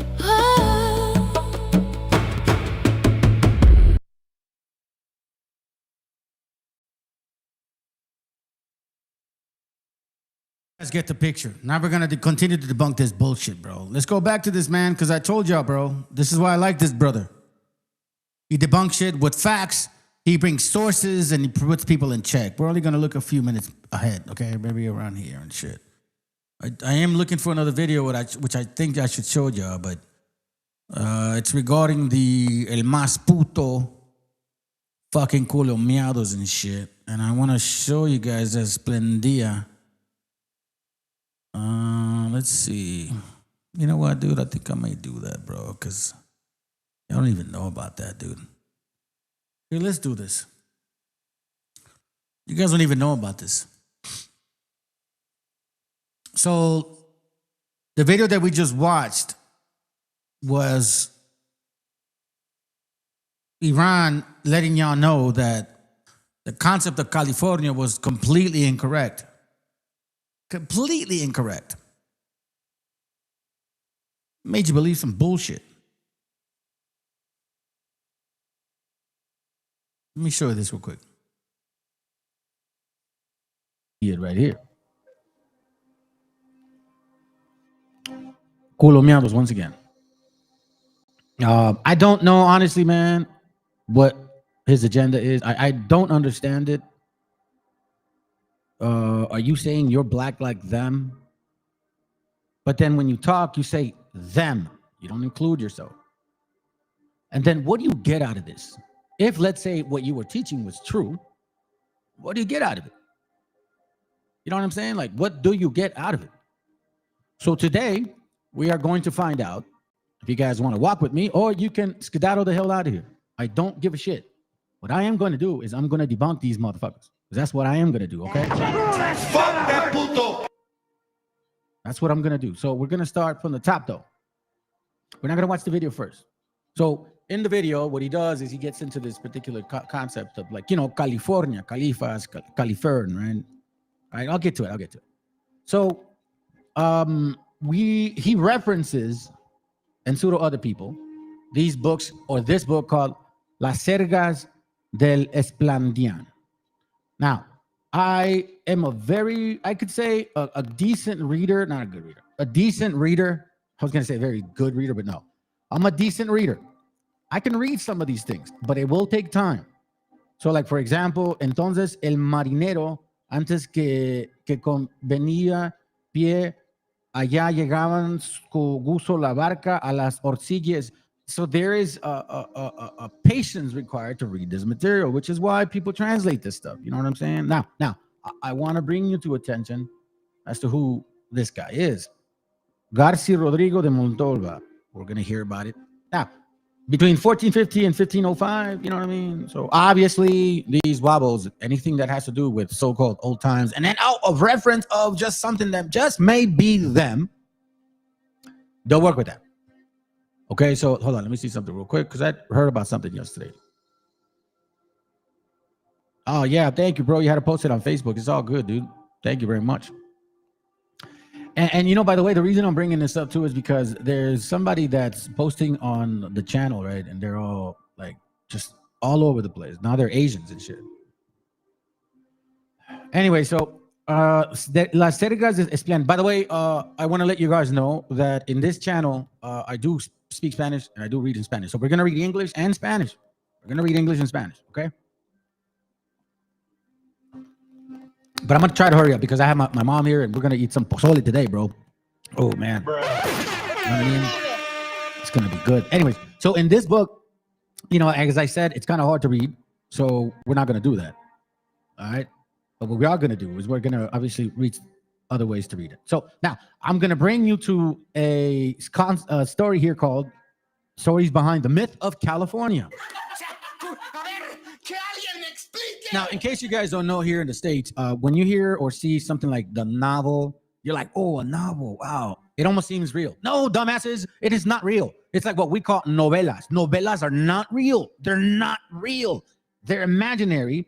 And a matter of fact, they are made for what we call people que son ociosos. They have nothing to do and are just like instinctive and will react to shit like that. Yeah, right? So this is why, like, for example, La Llorona has not really ever been seen, even though you have people, oh, I saw her. I saw La Llorona. I fucking saw her. No, man. So let's reassess this shit, because guess what? This is what I'm doing. I'm making fun of this dude, bro. Straight up. And the reason I called him the Negro Master is because he's your master. He literally is your master. You believe the shit that he's telling y'all. And I'm going to show you like that video, which I'm gonna play at the end. I'm gonna first present what it is, and then y'all decide at the end what it is, basically. I'll say it like that. So let's begin. William Roos, PhD, by the way, okay? So it's not Culomiados who lives in a fucking barn and shit, and like a half-ass home that, you know what I mean? Like he ain't even got fucking drywall inside of that thing, all right? This is a PhD individual. So I think I may just kind of lean a little bit towards it, plus it's confirmed. So let's read it a little bit. So let's read the story behind Califia and her two spirits. Now, I do want to say this, brother VTC, I really appreciate you, bro, because you do get it, you know what I mean?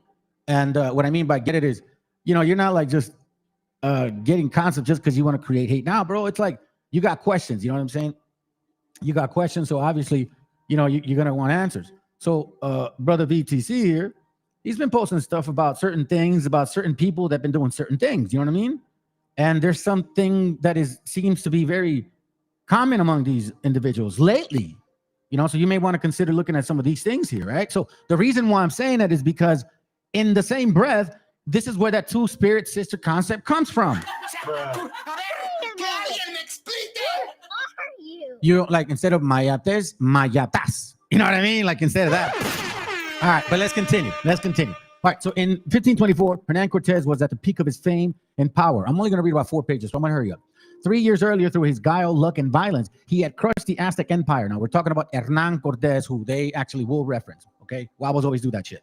Now, and had crushed the Aztec Empire. The Holy Emperor, the Holy Roman Emperor, Carlos V, which, remember, in case you guys don't know why we have those chocolates, it's because, you know what I mean? He's a swarty mofo. Let's continue. Appointed him governor, captain general, and chief of justice of New Spain and of the oceans. But his penchant for defying orders and making enemies, and indeed his impious towards the king himself, had weakened his standing. So we do know of this history, right? So let's kind of skip a little bit here. I don't want to supposedly hide shit, because you know what I mean? These wobbles and their king, their daddy, you know what I mean? This guy right here, their Negro master, they like to hide shit, and I'm going to show you how. So So if we continue, it says, most tantalizing was a report from his trusted lieutenant, Gonzalo de Sandoval, excuse me. In 1522, he had sent the towns and the people of those provinces to bring to me all the reports and secrets of the land that he might learn. Sandoval traveled as far as the shores of South Sea, the Pacific Ocean, where he founded the city of Colima before proceeding north along the coast. Reaching the towns of Cihuatlan, in the present state of Jalisco, where I'm from. The lords of the province gives him a report in which there is affirmed to be an island. Okay, so let's read this. Inhabited by women without any men. Although at certain times they are visited by men from the mainland, and if the women bear female children, they are protected. But if their males are driven from their society, this island is 10 days' journey from that province, and many have gone there and seen it. They also tell me it is very rich in pearls and gold, respecting which I shall labor to obtain the truth and give your majesty a full account of it. And indeed, Sandoval had returned with pearls in his hand. All right, so now we're like, oh, shoot, maybe it is true. I don't know. Let's continue. Cortez wasted no time, he says. I'm going to go get the gold. Even before he wrote to the king, he dispatched his cousin to Colima with instructions to look for in a district inhabited by women without men, where in a matter of reproduction, these women follow the peace practices of the Amazon described in the, I want you to pay mind to this, Historias Antiguas. So think about this. This is in 15 and change, 1505, 1510, right? So why is he saying Historias Antiguas? He is just referencing Amazon, referencing Historias Antiguas. So, and again, hold that into your thought because we will touch on it later, okay? Cortez' letter was recalculated, I believe. Cortez' letter was calculated to get the royal court's attention. That an island of riches inhabited by women, all right, who live without men might exist was not a new fantasy for the Spaniards. Oh, no, remember, keep in mind. So this right here, this dude right here, okay? This dude right here, Culomiados right here, right? Okay. So he is teaching people, right? In this book, which I just told you, right? Which I'm going to get to. He's saying that shit is real, right? Cortez' letter was calculated to get the royal court's attention. That an island of riches inhabited by women who live without men might exist as was not a new fantasy for the Spaniards. Okay, so now, second point. He called it a fantasy, right? He is not calling it a fantasy. And why I shared this video. Keep in mind why I shared this video. Okay, I shared this other one earlier today. Like not too long ago, regarding the concept of Esplendian. You have another nation from across the world telling you how Califas was named incorrectly and why you should be mindful of the fact that they're taking advantage. Watch this. Just here real quick. Before California existed, this land had a name, a real name, given by real people, and they erased it completely. They took the land, and they took the name. When you erase a name, you erase a people. This is what they never taught you in school. California was never the original name. They lied to you. The Olón people named this land long before Spain arrived. They lied to you. A Spanish fantasy novel gave this state its name. They lied to you. The real name was buried under 300 years of colonial rule. 100 years of colonial rule. Las Sergas Esplendian. That's exactly what I'm explaining right now. I'm explaining that right now to your brothers and sisters, bro. Breaking it down to show you exactly how that shit is fake. Fuck you, Culomiados, and your mama too. And all you motherfucking wobbles. And every single one of you that support this stupid shit. I'd say strong in my doctrine. Because I know my understanding. And I know myself. And this is why I keep telling you, brothers and sisters, bro, stop being afraid. Wake the fuck up. Speak your truth and stand your ground. They understand it is. However, let's continue. The Greek myth of a tribe of women, the Amazons, So not the Amazons in Brazil, dumbass. That term has been used in the past. So anyway, let's continue. Living on the margins of the civilized world was persisted through the Middle Ages. At the time the Spaniards arrived in the New World, an island of women was the subject of one of the most popular novels. Listen to this. So remember what I said?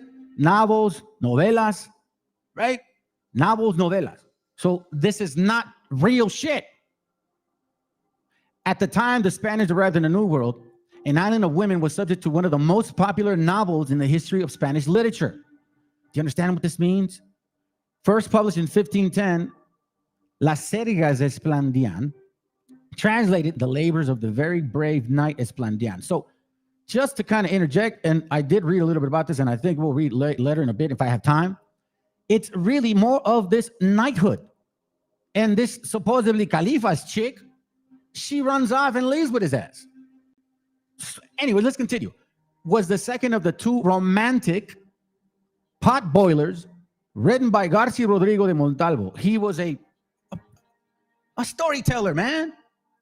Anyhow, drawing on old medieval chivalry tales, Las Sergas de Esplandian was a runaway bestseller. You see what I'm saying? So we have culomiados, aka curimeo, okay, going around telling people that that soul situation over there in Califas or California and that picture that they use, which is very recent, all right, that shit is real. So we're tackling. It's not. Let's continue. Let's share with some music and some fucking understanding. Before any European set foot on his land, the territory now called California was home to over 100 distinct indigenous nations. The Olón, the Miwok, the Yokuts, the Chumash, the Tongva, and the Mojave people all lived across this land for over 10,000 years. Each nation had its own name for its own territory. The Olón called their coastal homeland. Huchun, the Tongva people called their southern territory. Tavanga, meaning the basin of the world. The Chumash referred to their region along the central coast as Mishap, Snow, and Southern. Names tied directly to the land, the water, and the life that existed there. These were not casual labels. These names were spiritual identities. They described the geography, the resources, and the sacred relationship between the people and the earth. There was no single name for the entire region because it was never one place. It was hundreds of nations, each sovereign, each name, each populated by millions of people across thousands of years of documented civilization. They took the land and renamed it, and then brought stupid ass culomiados like this motherfucker to teach you or teach them some bullshit. Killing it one step at a time, saying here, yo, this is the bestseller shit. Over 21, okay, first of all, romantic, written, bestseller, over 21 chapters. Montalvo gives an account of an island named California, which was inhabited by black women, which, by the way, I just want to remind y'all that in 1500, the terminology black woman didn't mean an Afro woman or an African-American looking woman. I mean, come on, bro. You know what I mean? Hold on. Come on, bro. Get the shit out of here with that shit. Anyways, without a single man among them, right? So they see, supposedly, it's a black woman or black women, that they lived in a manner of Amazons. The island everywhere abounds with gold and precious stones. Whenever a man came to the island, he was promptly killed and eaten. I guess they forgot to leave that out, right? Culomiados, did you forget to leave that out? Now, it says here, its ruler was queen named Califia. All right? So this is what Culomiados is saying. The black queen of California. Let's continue. In fact, stories of New World Amazons had been making their way back to Spain well before Las Sergas de Esplandian was published. Columbus relayed reports of an island of women engaged in men's pursuits in his official account of his first voyage. It is quite possible that these reports inspired Montalvo because he's a storyteller. In any case, they kept coming, storytelling. In 1517, while sailing along the shorelines of Cozumel, Juan del Grijalval expedition found a tower on a tip of the land that is said to be inhabited by women who live without men.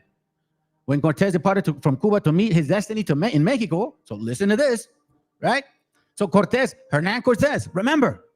So he's like, shit, because he believed it. He believed this stuff. Okay, but let's continue though. And again, it's like, It's like everybody, every single one of us. You know, you guys believe one thing, I believe another thing. Some of us believe me, some of us don't, whatever. But it's like it's your belief, right? Whatever it is that he was believing, he had this book and story, and like, I think it's real.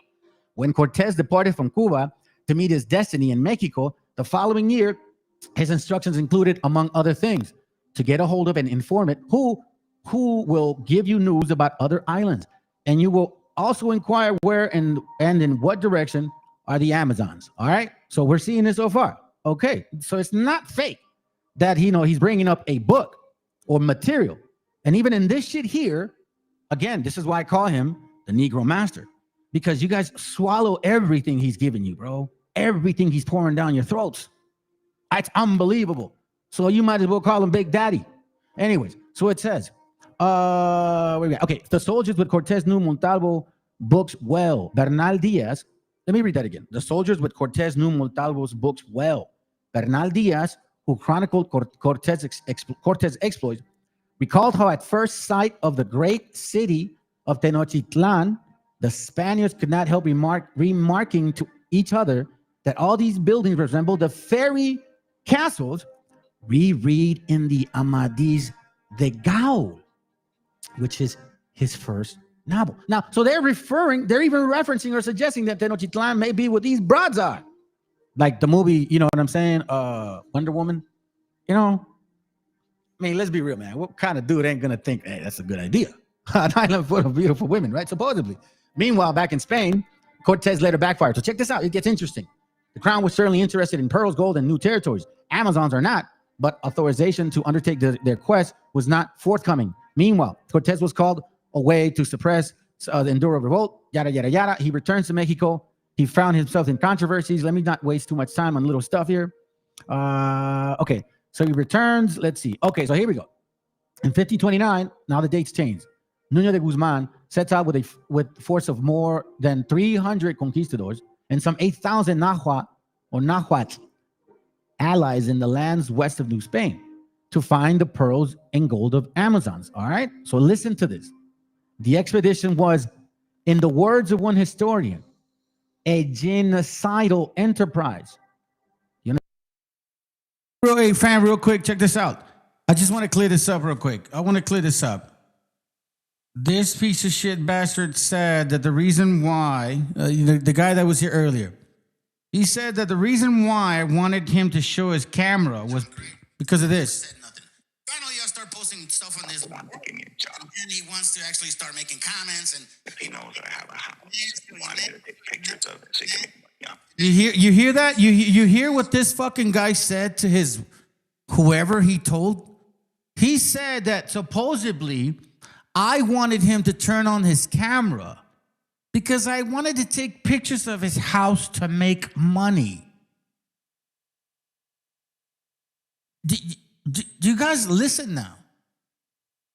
Do you guys hear what we're dealing with? The fucking dude that showed up, man, supposedly has kids, tells his wife just to hide his argument. Okay, and these little groupie chats, whenever like 9 or 8 or 10 o'clock at night, listen to this. Posting some shit because he's full of shit drunk, right? I never said nothing. I know y'all start posting stuff on this, and he wants to actually start making comments, and he knows I have a house. He wanted to take pictures of it, so he can make money off. There you go. Ignacio. So then I finally said, all right, man, come. You hear that? You're questioning what I believe in. You hear that? So you see the approach of this piece of shit motherfucker, bro? This is the typical Mexican wannabes that marry white people, bro. And then they assume the worst of you. Oh, he just wants to take pictures of my house so he can make money from it. You think I waste my time on stupid homeowners insurance quotes? Stupid homeowners insurance quotes and personal auto quotes are the simplest fucking quotes in insurance industry. I don't worry about the simple stuff. But see, this is why I'm telling you, family, this is the mindset of these people. This is the raza that says, ¿Qué huele, raza? Ánimo. ¿Cómo está, raza? Hey. But they marry the other nations. And they have this concept behind their mind that if you just happen to be way smarter than them, oh, it's because you're not Mexican. You're either some other nation or you're just fucking shady. This guy wants me to show at my house so he can take pictures and make money from them. That's what you said, Samuel.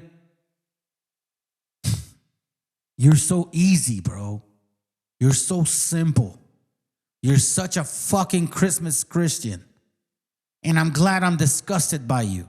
I'm so glad by it because the moment I fucking talked to you, I never wanted to deal with you. This was 3 years ago. I never answered you, never talked to you after that shit.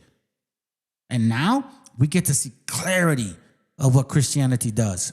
Deliberately invasive, hold on, explicitly demonic Christmas Christians. Understand this? So Núñez de Guzmán, which again, they may be referencing that he believed this shit, right? You know what I'm saying? That he believed this stuff. Goes on the quest himself.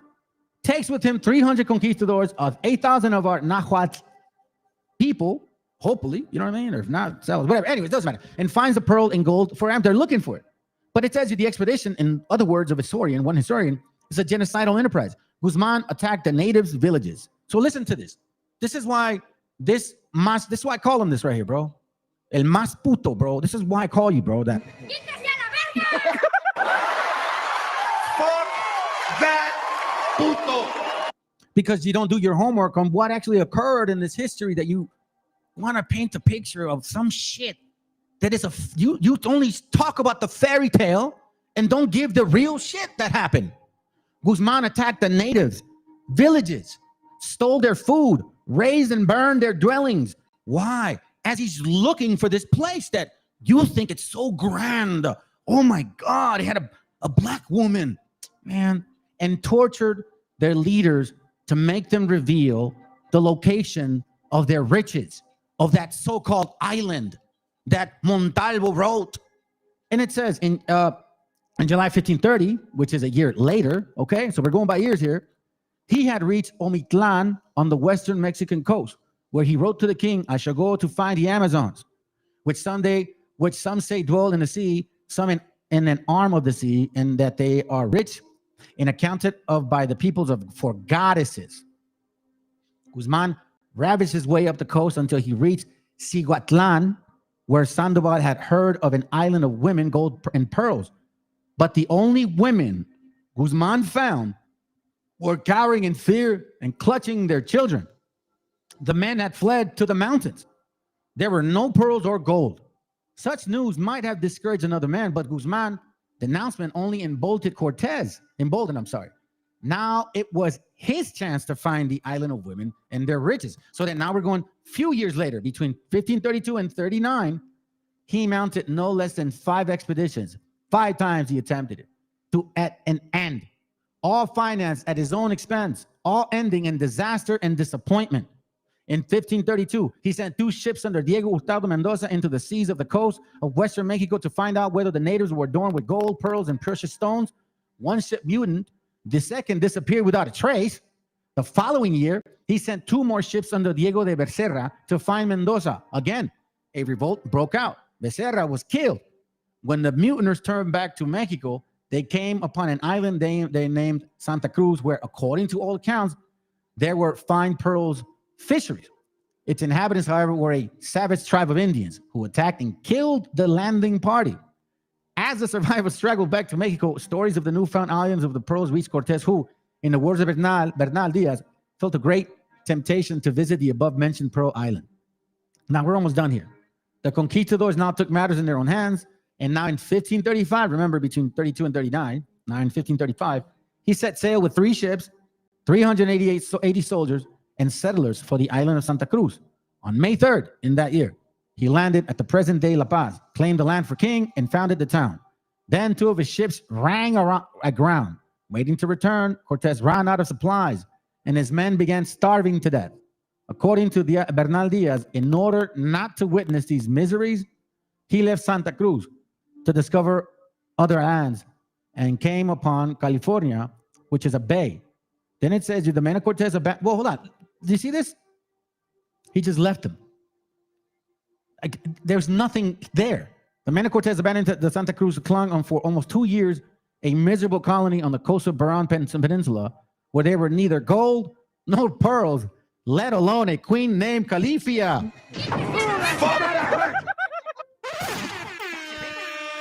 It took one more expedition in 1539 under Francisco de Ulla up the coast of Baja to convince Cortez of that fact. Bam. Well, so now, this is what I find so interesting, because when you do a simple Google, right? Because I'm going to keep going. When you do a simple Google, you're like, Califia is a fictional queen. Fictional. Wobbles, please tell me. You're going to let this dude here rule your mind? You're really going to let him sell you some bullshit, bro? For real, bro? For real, man. Come on, bro. Y'all adults now. You guys are adults now. It's a fictional story. If you look into this actual situation, it's really a story. And we're going to see some things real quick, because there's some history to it, right? Which, by the way, I think he references or he ignores in this video here. Okay? So, let's see. Reconquista, chivalry is what is actually the meaning of it. The character of Califia is used by Rodrigo de Montalvo to portray superiority of cavalry, I believe, in which the attractive virgin queen is conquered, converted to Christian beliefs, and married off. Did you happen to leave that shit out there, Colombianos? I mean, I don't understand why you guys don't actually consider thinking of where the hell is this even about? Or what does it even mean? It's a novel, una novela, way, like what you see on TV. You know what I'm saying? Califia is a pagan warrior queen who ruled over the kingdom of black women living in an island of California. It's convinced, raised an army, blah, blah, blah, just like Wonder Woman. No. Mother-in-law married a white woman too, and she said the same shit. He's just trying to take pictures of our house so he can make money from them. Yeah, that's the mentality of you motherfucking dirty-ass Mexicans that marry these white women, bro. Y'all look at us like we're dirty, bro. You look at us like we're so fucking inferior than you. The nerve of you motherfucker to show up to my channel and shit. Try to act like you. I just want to explain to Raza what the fuck he's saying. And then we hear you. We hear you. See, out of the abundance of the heart, the mouth speaks. And then we hear your shit. We hear exactly what you're saying, bro. You see, the thing is like, you feel this way about me because you feel this way about any Mexican. I know y'all start posting stuff on this one. Give me a job. And he wants to actually start making comments. And if he knows that I have a house, he wanted me to take pictures of it so he can make money off. There you go. Piece of shit thought that I wanted him to show his face so I could see his house. So I could take pictures of it and I don't know how the fuck make money. These are your Christmas Christians. These are the people that show up, fam, to this channel, act all ballsy, act all bald, and then you see them in detail. And look what they say. He just wants to shit. Motherfucker, you live in Arizona.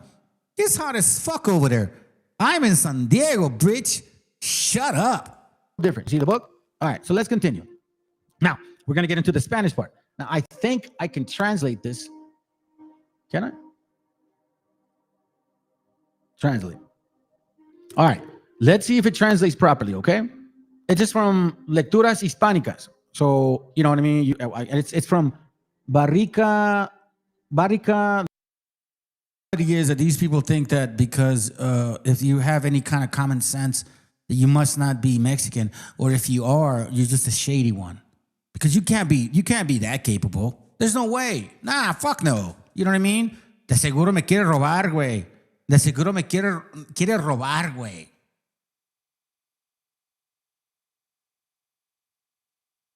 Did I ever say anything like that about him? Oh, he doesn't want to show his face because he doesn't want me to expose him. Like, do you really think I give a fuck about... See, this is sad, bro, because you straight ran to the materialistic shit. He wants me to show my house because he wants to make money off. Like your house is, what are you, $1 million home? You sitting in $1 million home, bro? You really got $1 million home that I could make money from and shit, take pictures from? Please, bro. It's like I told you, man. These kids show up, they think they have big balls, and then they run into a big wall, and they don't got big balls. I'm sorry, Barrica de Letra Hispánica, some shit. Here, let me give you guys a link. So you guys can see it yourselves. Okay, so what I think about is like, okay, sounds good, man. So instead of listening, and this is what I would tell you, Wobbles, instead of listening to Horseface right here, right? You know what I'm saying? Instead of listening to your master, I would say, why don't you actually listen to, or maybe go to the horse's mouth? You know what I mean? Like go to the Spaniards. Why don't we do that maybe for once and for all? This is from them. I am not making this up. This ain't, no, let's read what they say about this situation. Let's read a little bit. Hopefully it's all translated properly, okay? Again, bear with me. I clicked on the translation. But let's go. Prophetic spirit or sarcastic spirit. Dreams of wonder. It cannot be denied that the imagination, they were scrambled, excited. Okay? The discovery of America, gold, pearls, riches, sometimes the books of Calvary that tormented Europe. In the same critical epoch of the transition, they had a powerful influence in the minds of the end of the 15th and 16th century. All right? In the year 1493, Columbus speaks in the relation of his first trip from an island where only women live. Those who believe that it was a desire to find that California of legend so foolish as to capture an objective reality. Do you understand that? Do you understand what it's saying? You know what I mean? Yeah, hey, what's up, Vladimir? I think Vladimir is the Impala the serpents. Son más pendejos. Because you want to know something? They believe this dude right here, literally, this dude here, because he shows like a video, some pictures, a few sentences, skips, brings other things that support the few sentences that he reads, but doesn't give them the reality. So those who believe that it was a desire to find that California of legend so foolish as to capture an objective reality, although unknown, what came out of the pen of Ordóñez de Montalve has in no account Spanish psychology. Has not the account of Spanish psychology. What he's saying, because I read it in Spanish, what he's saying is you're not holding into account the Spanish psychology of that time, right? How do I know? Because it says here, nor the fact that it was forbidden to send to the Indies the novels of Calvary, because they had believed them to be intended for idle and poorly entertained people. Oh, that's gonna hurt. So it's like, you see he has all fucking storytelling bullshit. You see, he has all like fables and so-called ideologies and beliefs and shit about people that supposedly believe certain things. Man, I wanted to show this video, bro, but I don't know if I'm gonna do it. I want to show this video because he was gonna debunk Hancock, but I may not. Let me show you this funny one. Because these are Christmas Christians, bro. Straight up. These are Christmas Christians right here. Enjoy. This is Trump closing a deal with Iran. It's a good metaphor. Nope. How about now?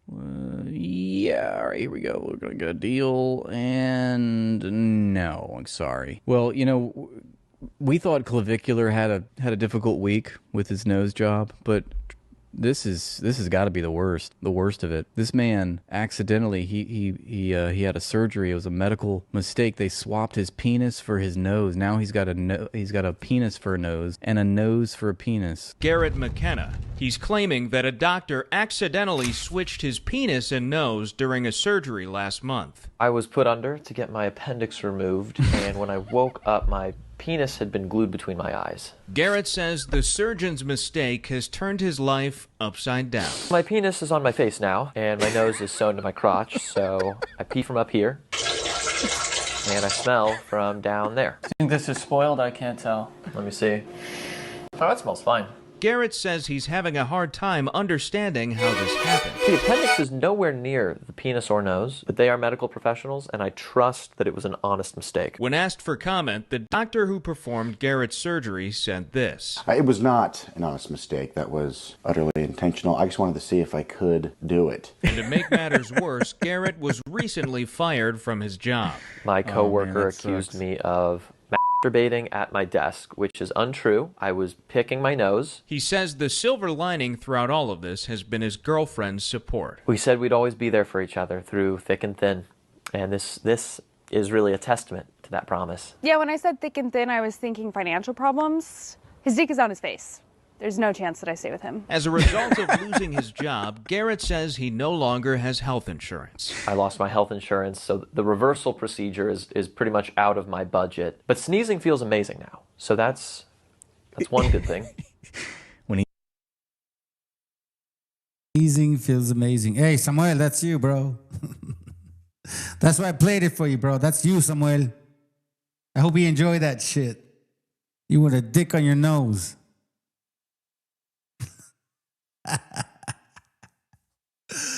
It's just so fucking wonderful, bro.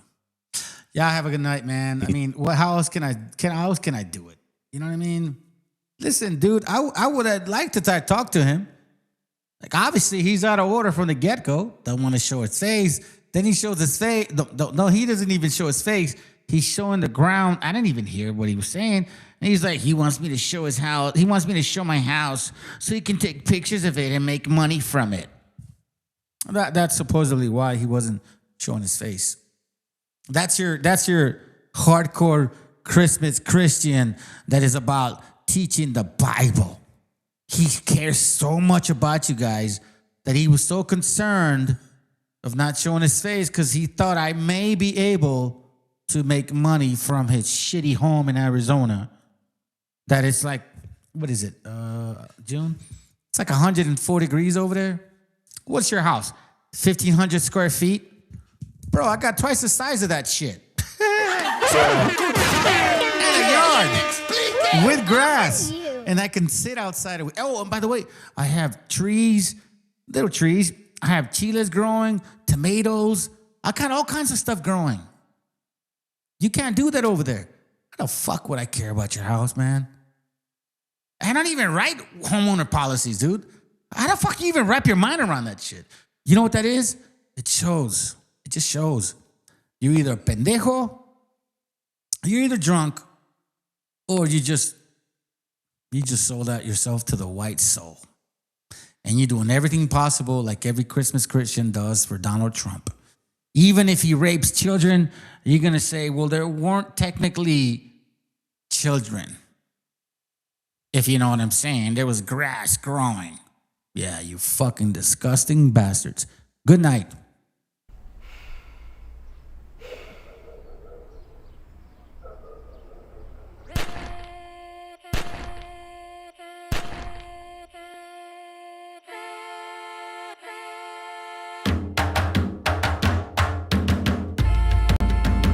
Estamos aquí, oye, que estamos aquí. Mírame, estamos aquí. Desde hace rato, cuando ustedes llegaron, ya estaban las huellas de nuestros zapatos. Se robaron hasta la comida de gato y todavía se están lamiendo el plato. Bien encabronado con estos ingratos. Hoy le doy duro a los tambores hasta que me acusen de maltrato. Si no entiendes el dato, pues te lo tiro en cumbia, bossa nova, tango o vallenato. A lo calaboy y bambú, bien frontú, con sangre caliente como Timbuktu. Estamos dentro del menú. Tupac se llama Tupac por Tupac Amaru del Perú. América no es solo USA, papá. Esto es desde Tierra del Fuego hasta Canadá. Hay que ser bien bruto, bien hueco. Es como decir que África es solo Marruecos. Estos canallas se les olvidó que el calendario que usan se lo inventaron los mayas con la Valdivia precolombina. Desde hace tiempo, este continente camina, pero ni con toda la marina pueden sacar de la vitrina la peste campesina. Esto va para el capataz de la empresa. El machete no es solo para cortar caña, también es para cortar cabeza. Aquí estamos, siempre estamos, no nos fuimos, no nos vamos. Aquí estamos pa' que te recuerdes. Si quieres mi machete te muerde. Aquí estamos, siempre estamos, no nos fuimos, no nos vamos. Aquí estamos pa' que te recuerdes. Si quieres mi machete te muerde. Si quieres mi machete te muerde. Si quieres mi machete te muerde. Si quieres mi machete te muerde. Te muerde, te muerde. Los paramilitares, las guerrillas, los hijos del conflicto, las pandillas, las listas negras, los falsos positivos, los periodistas asesinados, los desaparecidos, los narcogobiernos, todos los que robaron, los que se manifiestan y los que se olvidaron, las persecuciones, los golpes de estado, el país en quiebra, los exiliados, el peso devaluado, el tráfico de droga, los carteles, las invasiones, los emigrantes sin papeles, 5 presidentes en 11 días, disparo a quemarropa por parte de la policía, más de 100 años de tortura, la nova trova cantando en plena dictadura, somos la sangre que sopla la presión atmosférica, Gambino mi hermano, esto sí es América. Aquí estamos, siempre estamos, no nos fuimos, no nos vamos.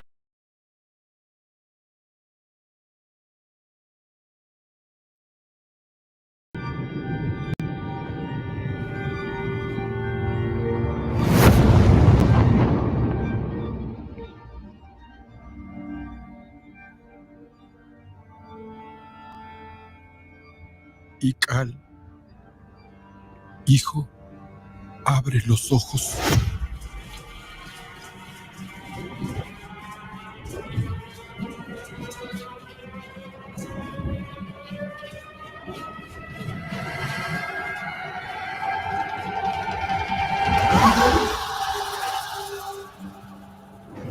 Tu cuerpo se queda con nosotros, pero tu espíritu debe seguir.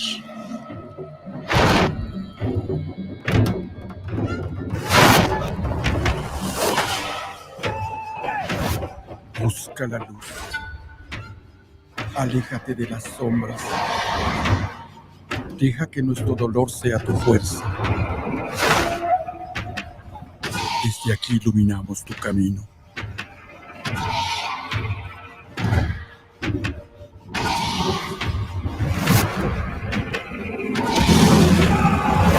Lucha como nosotros ante esta pena tan grande.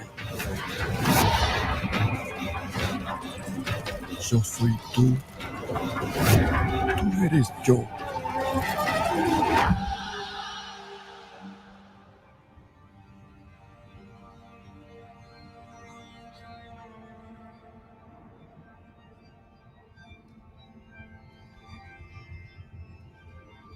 La muerte que hoy nos separa, mañana volverá a unirnos. Eres libre, hijo.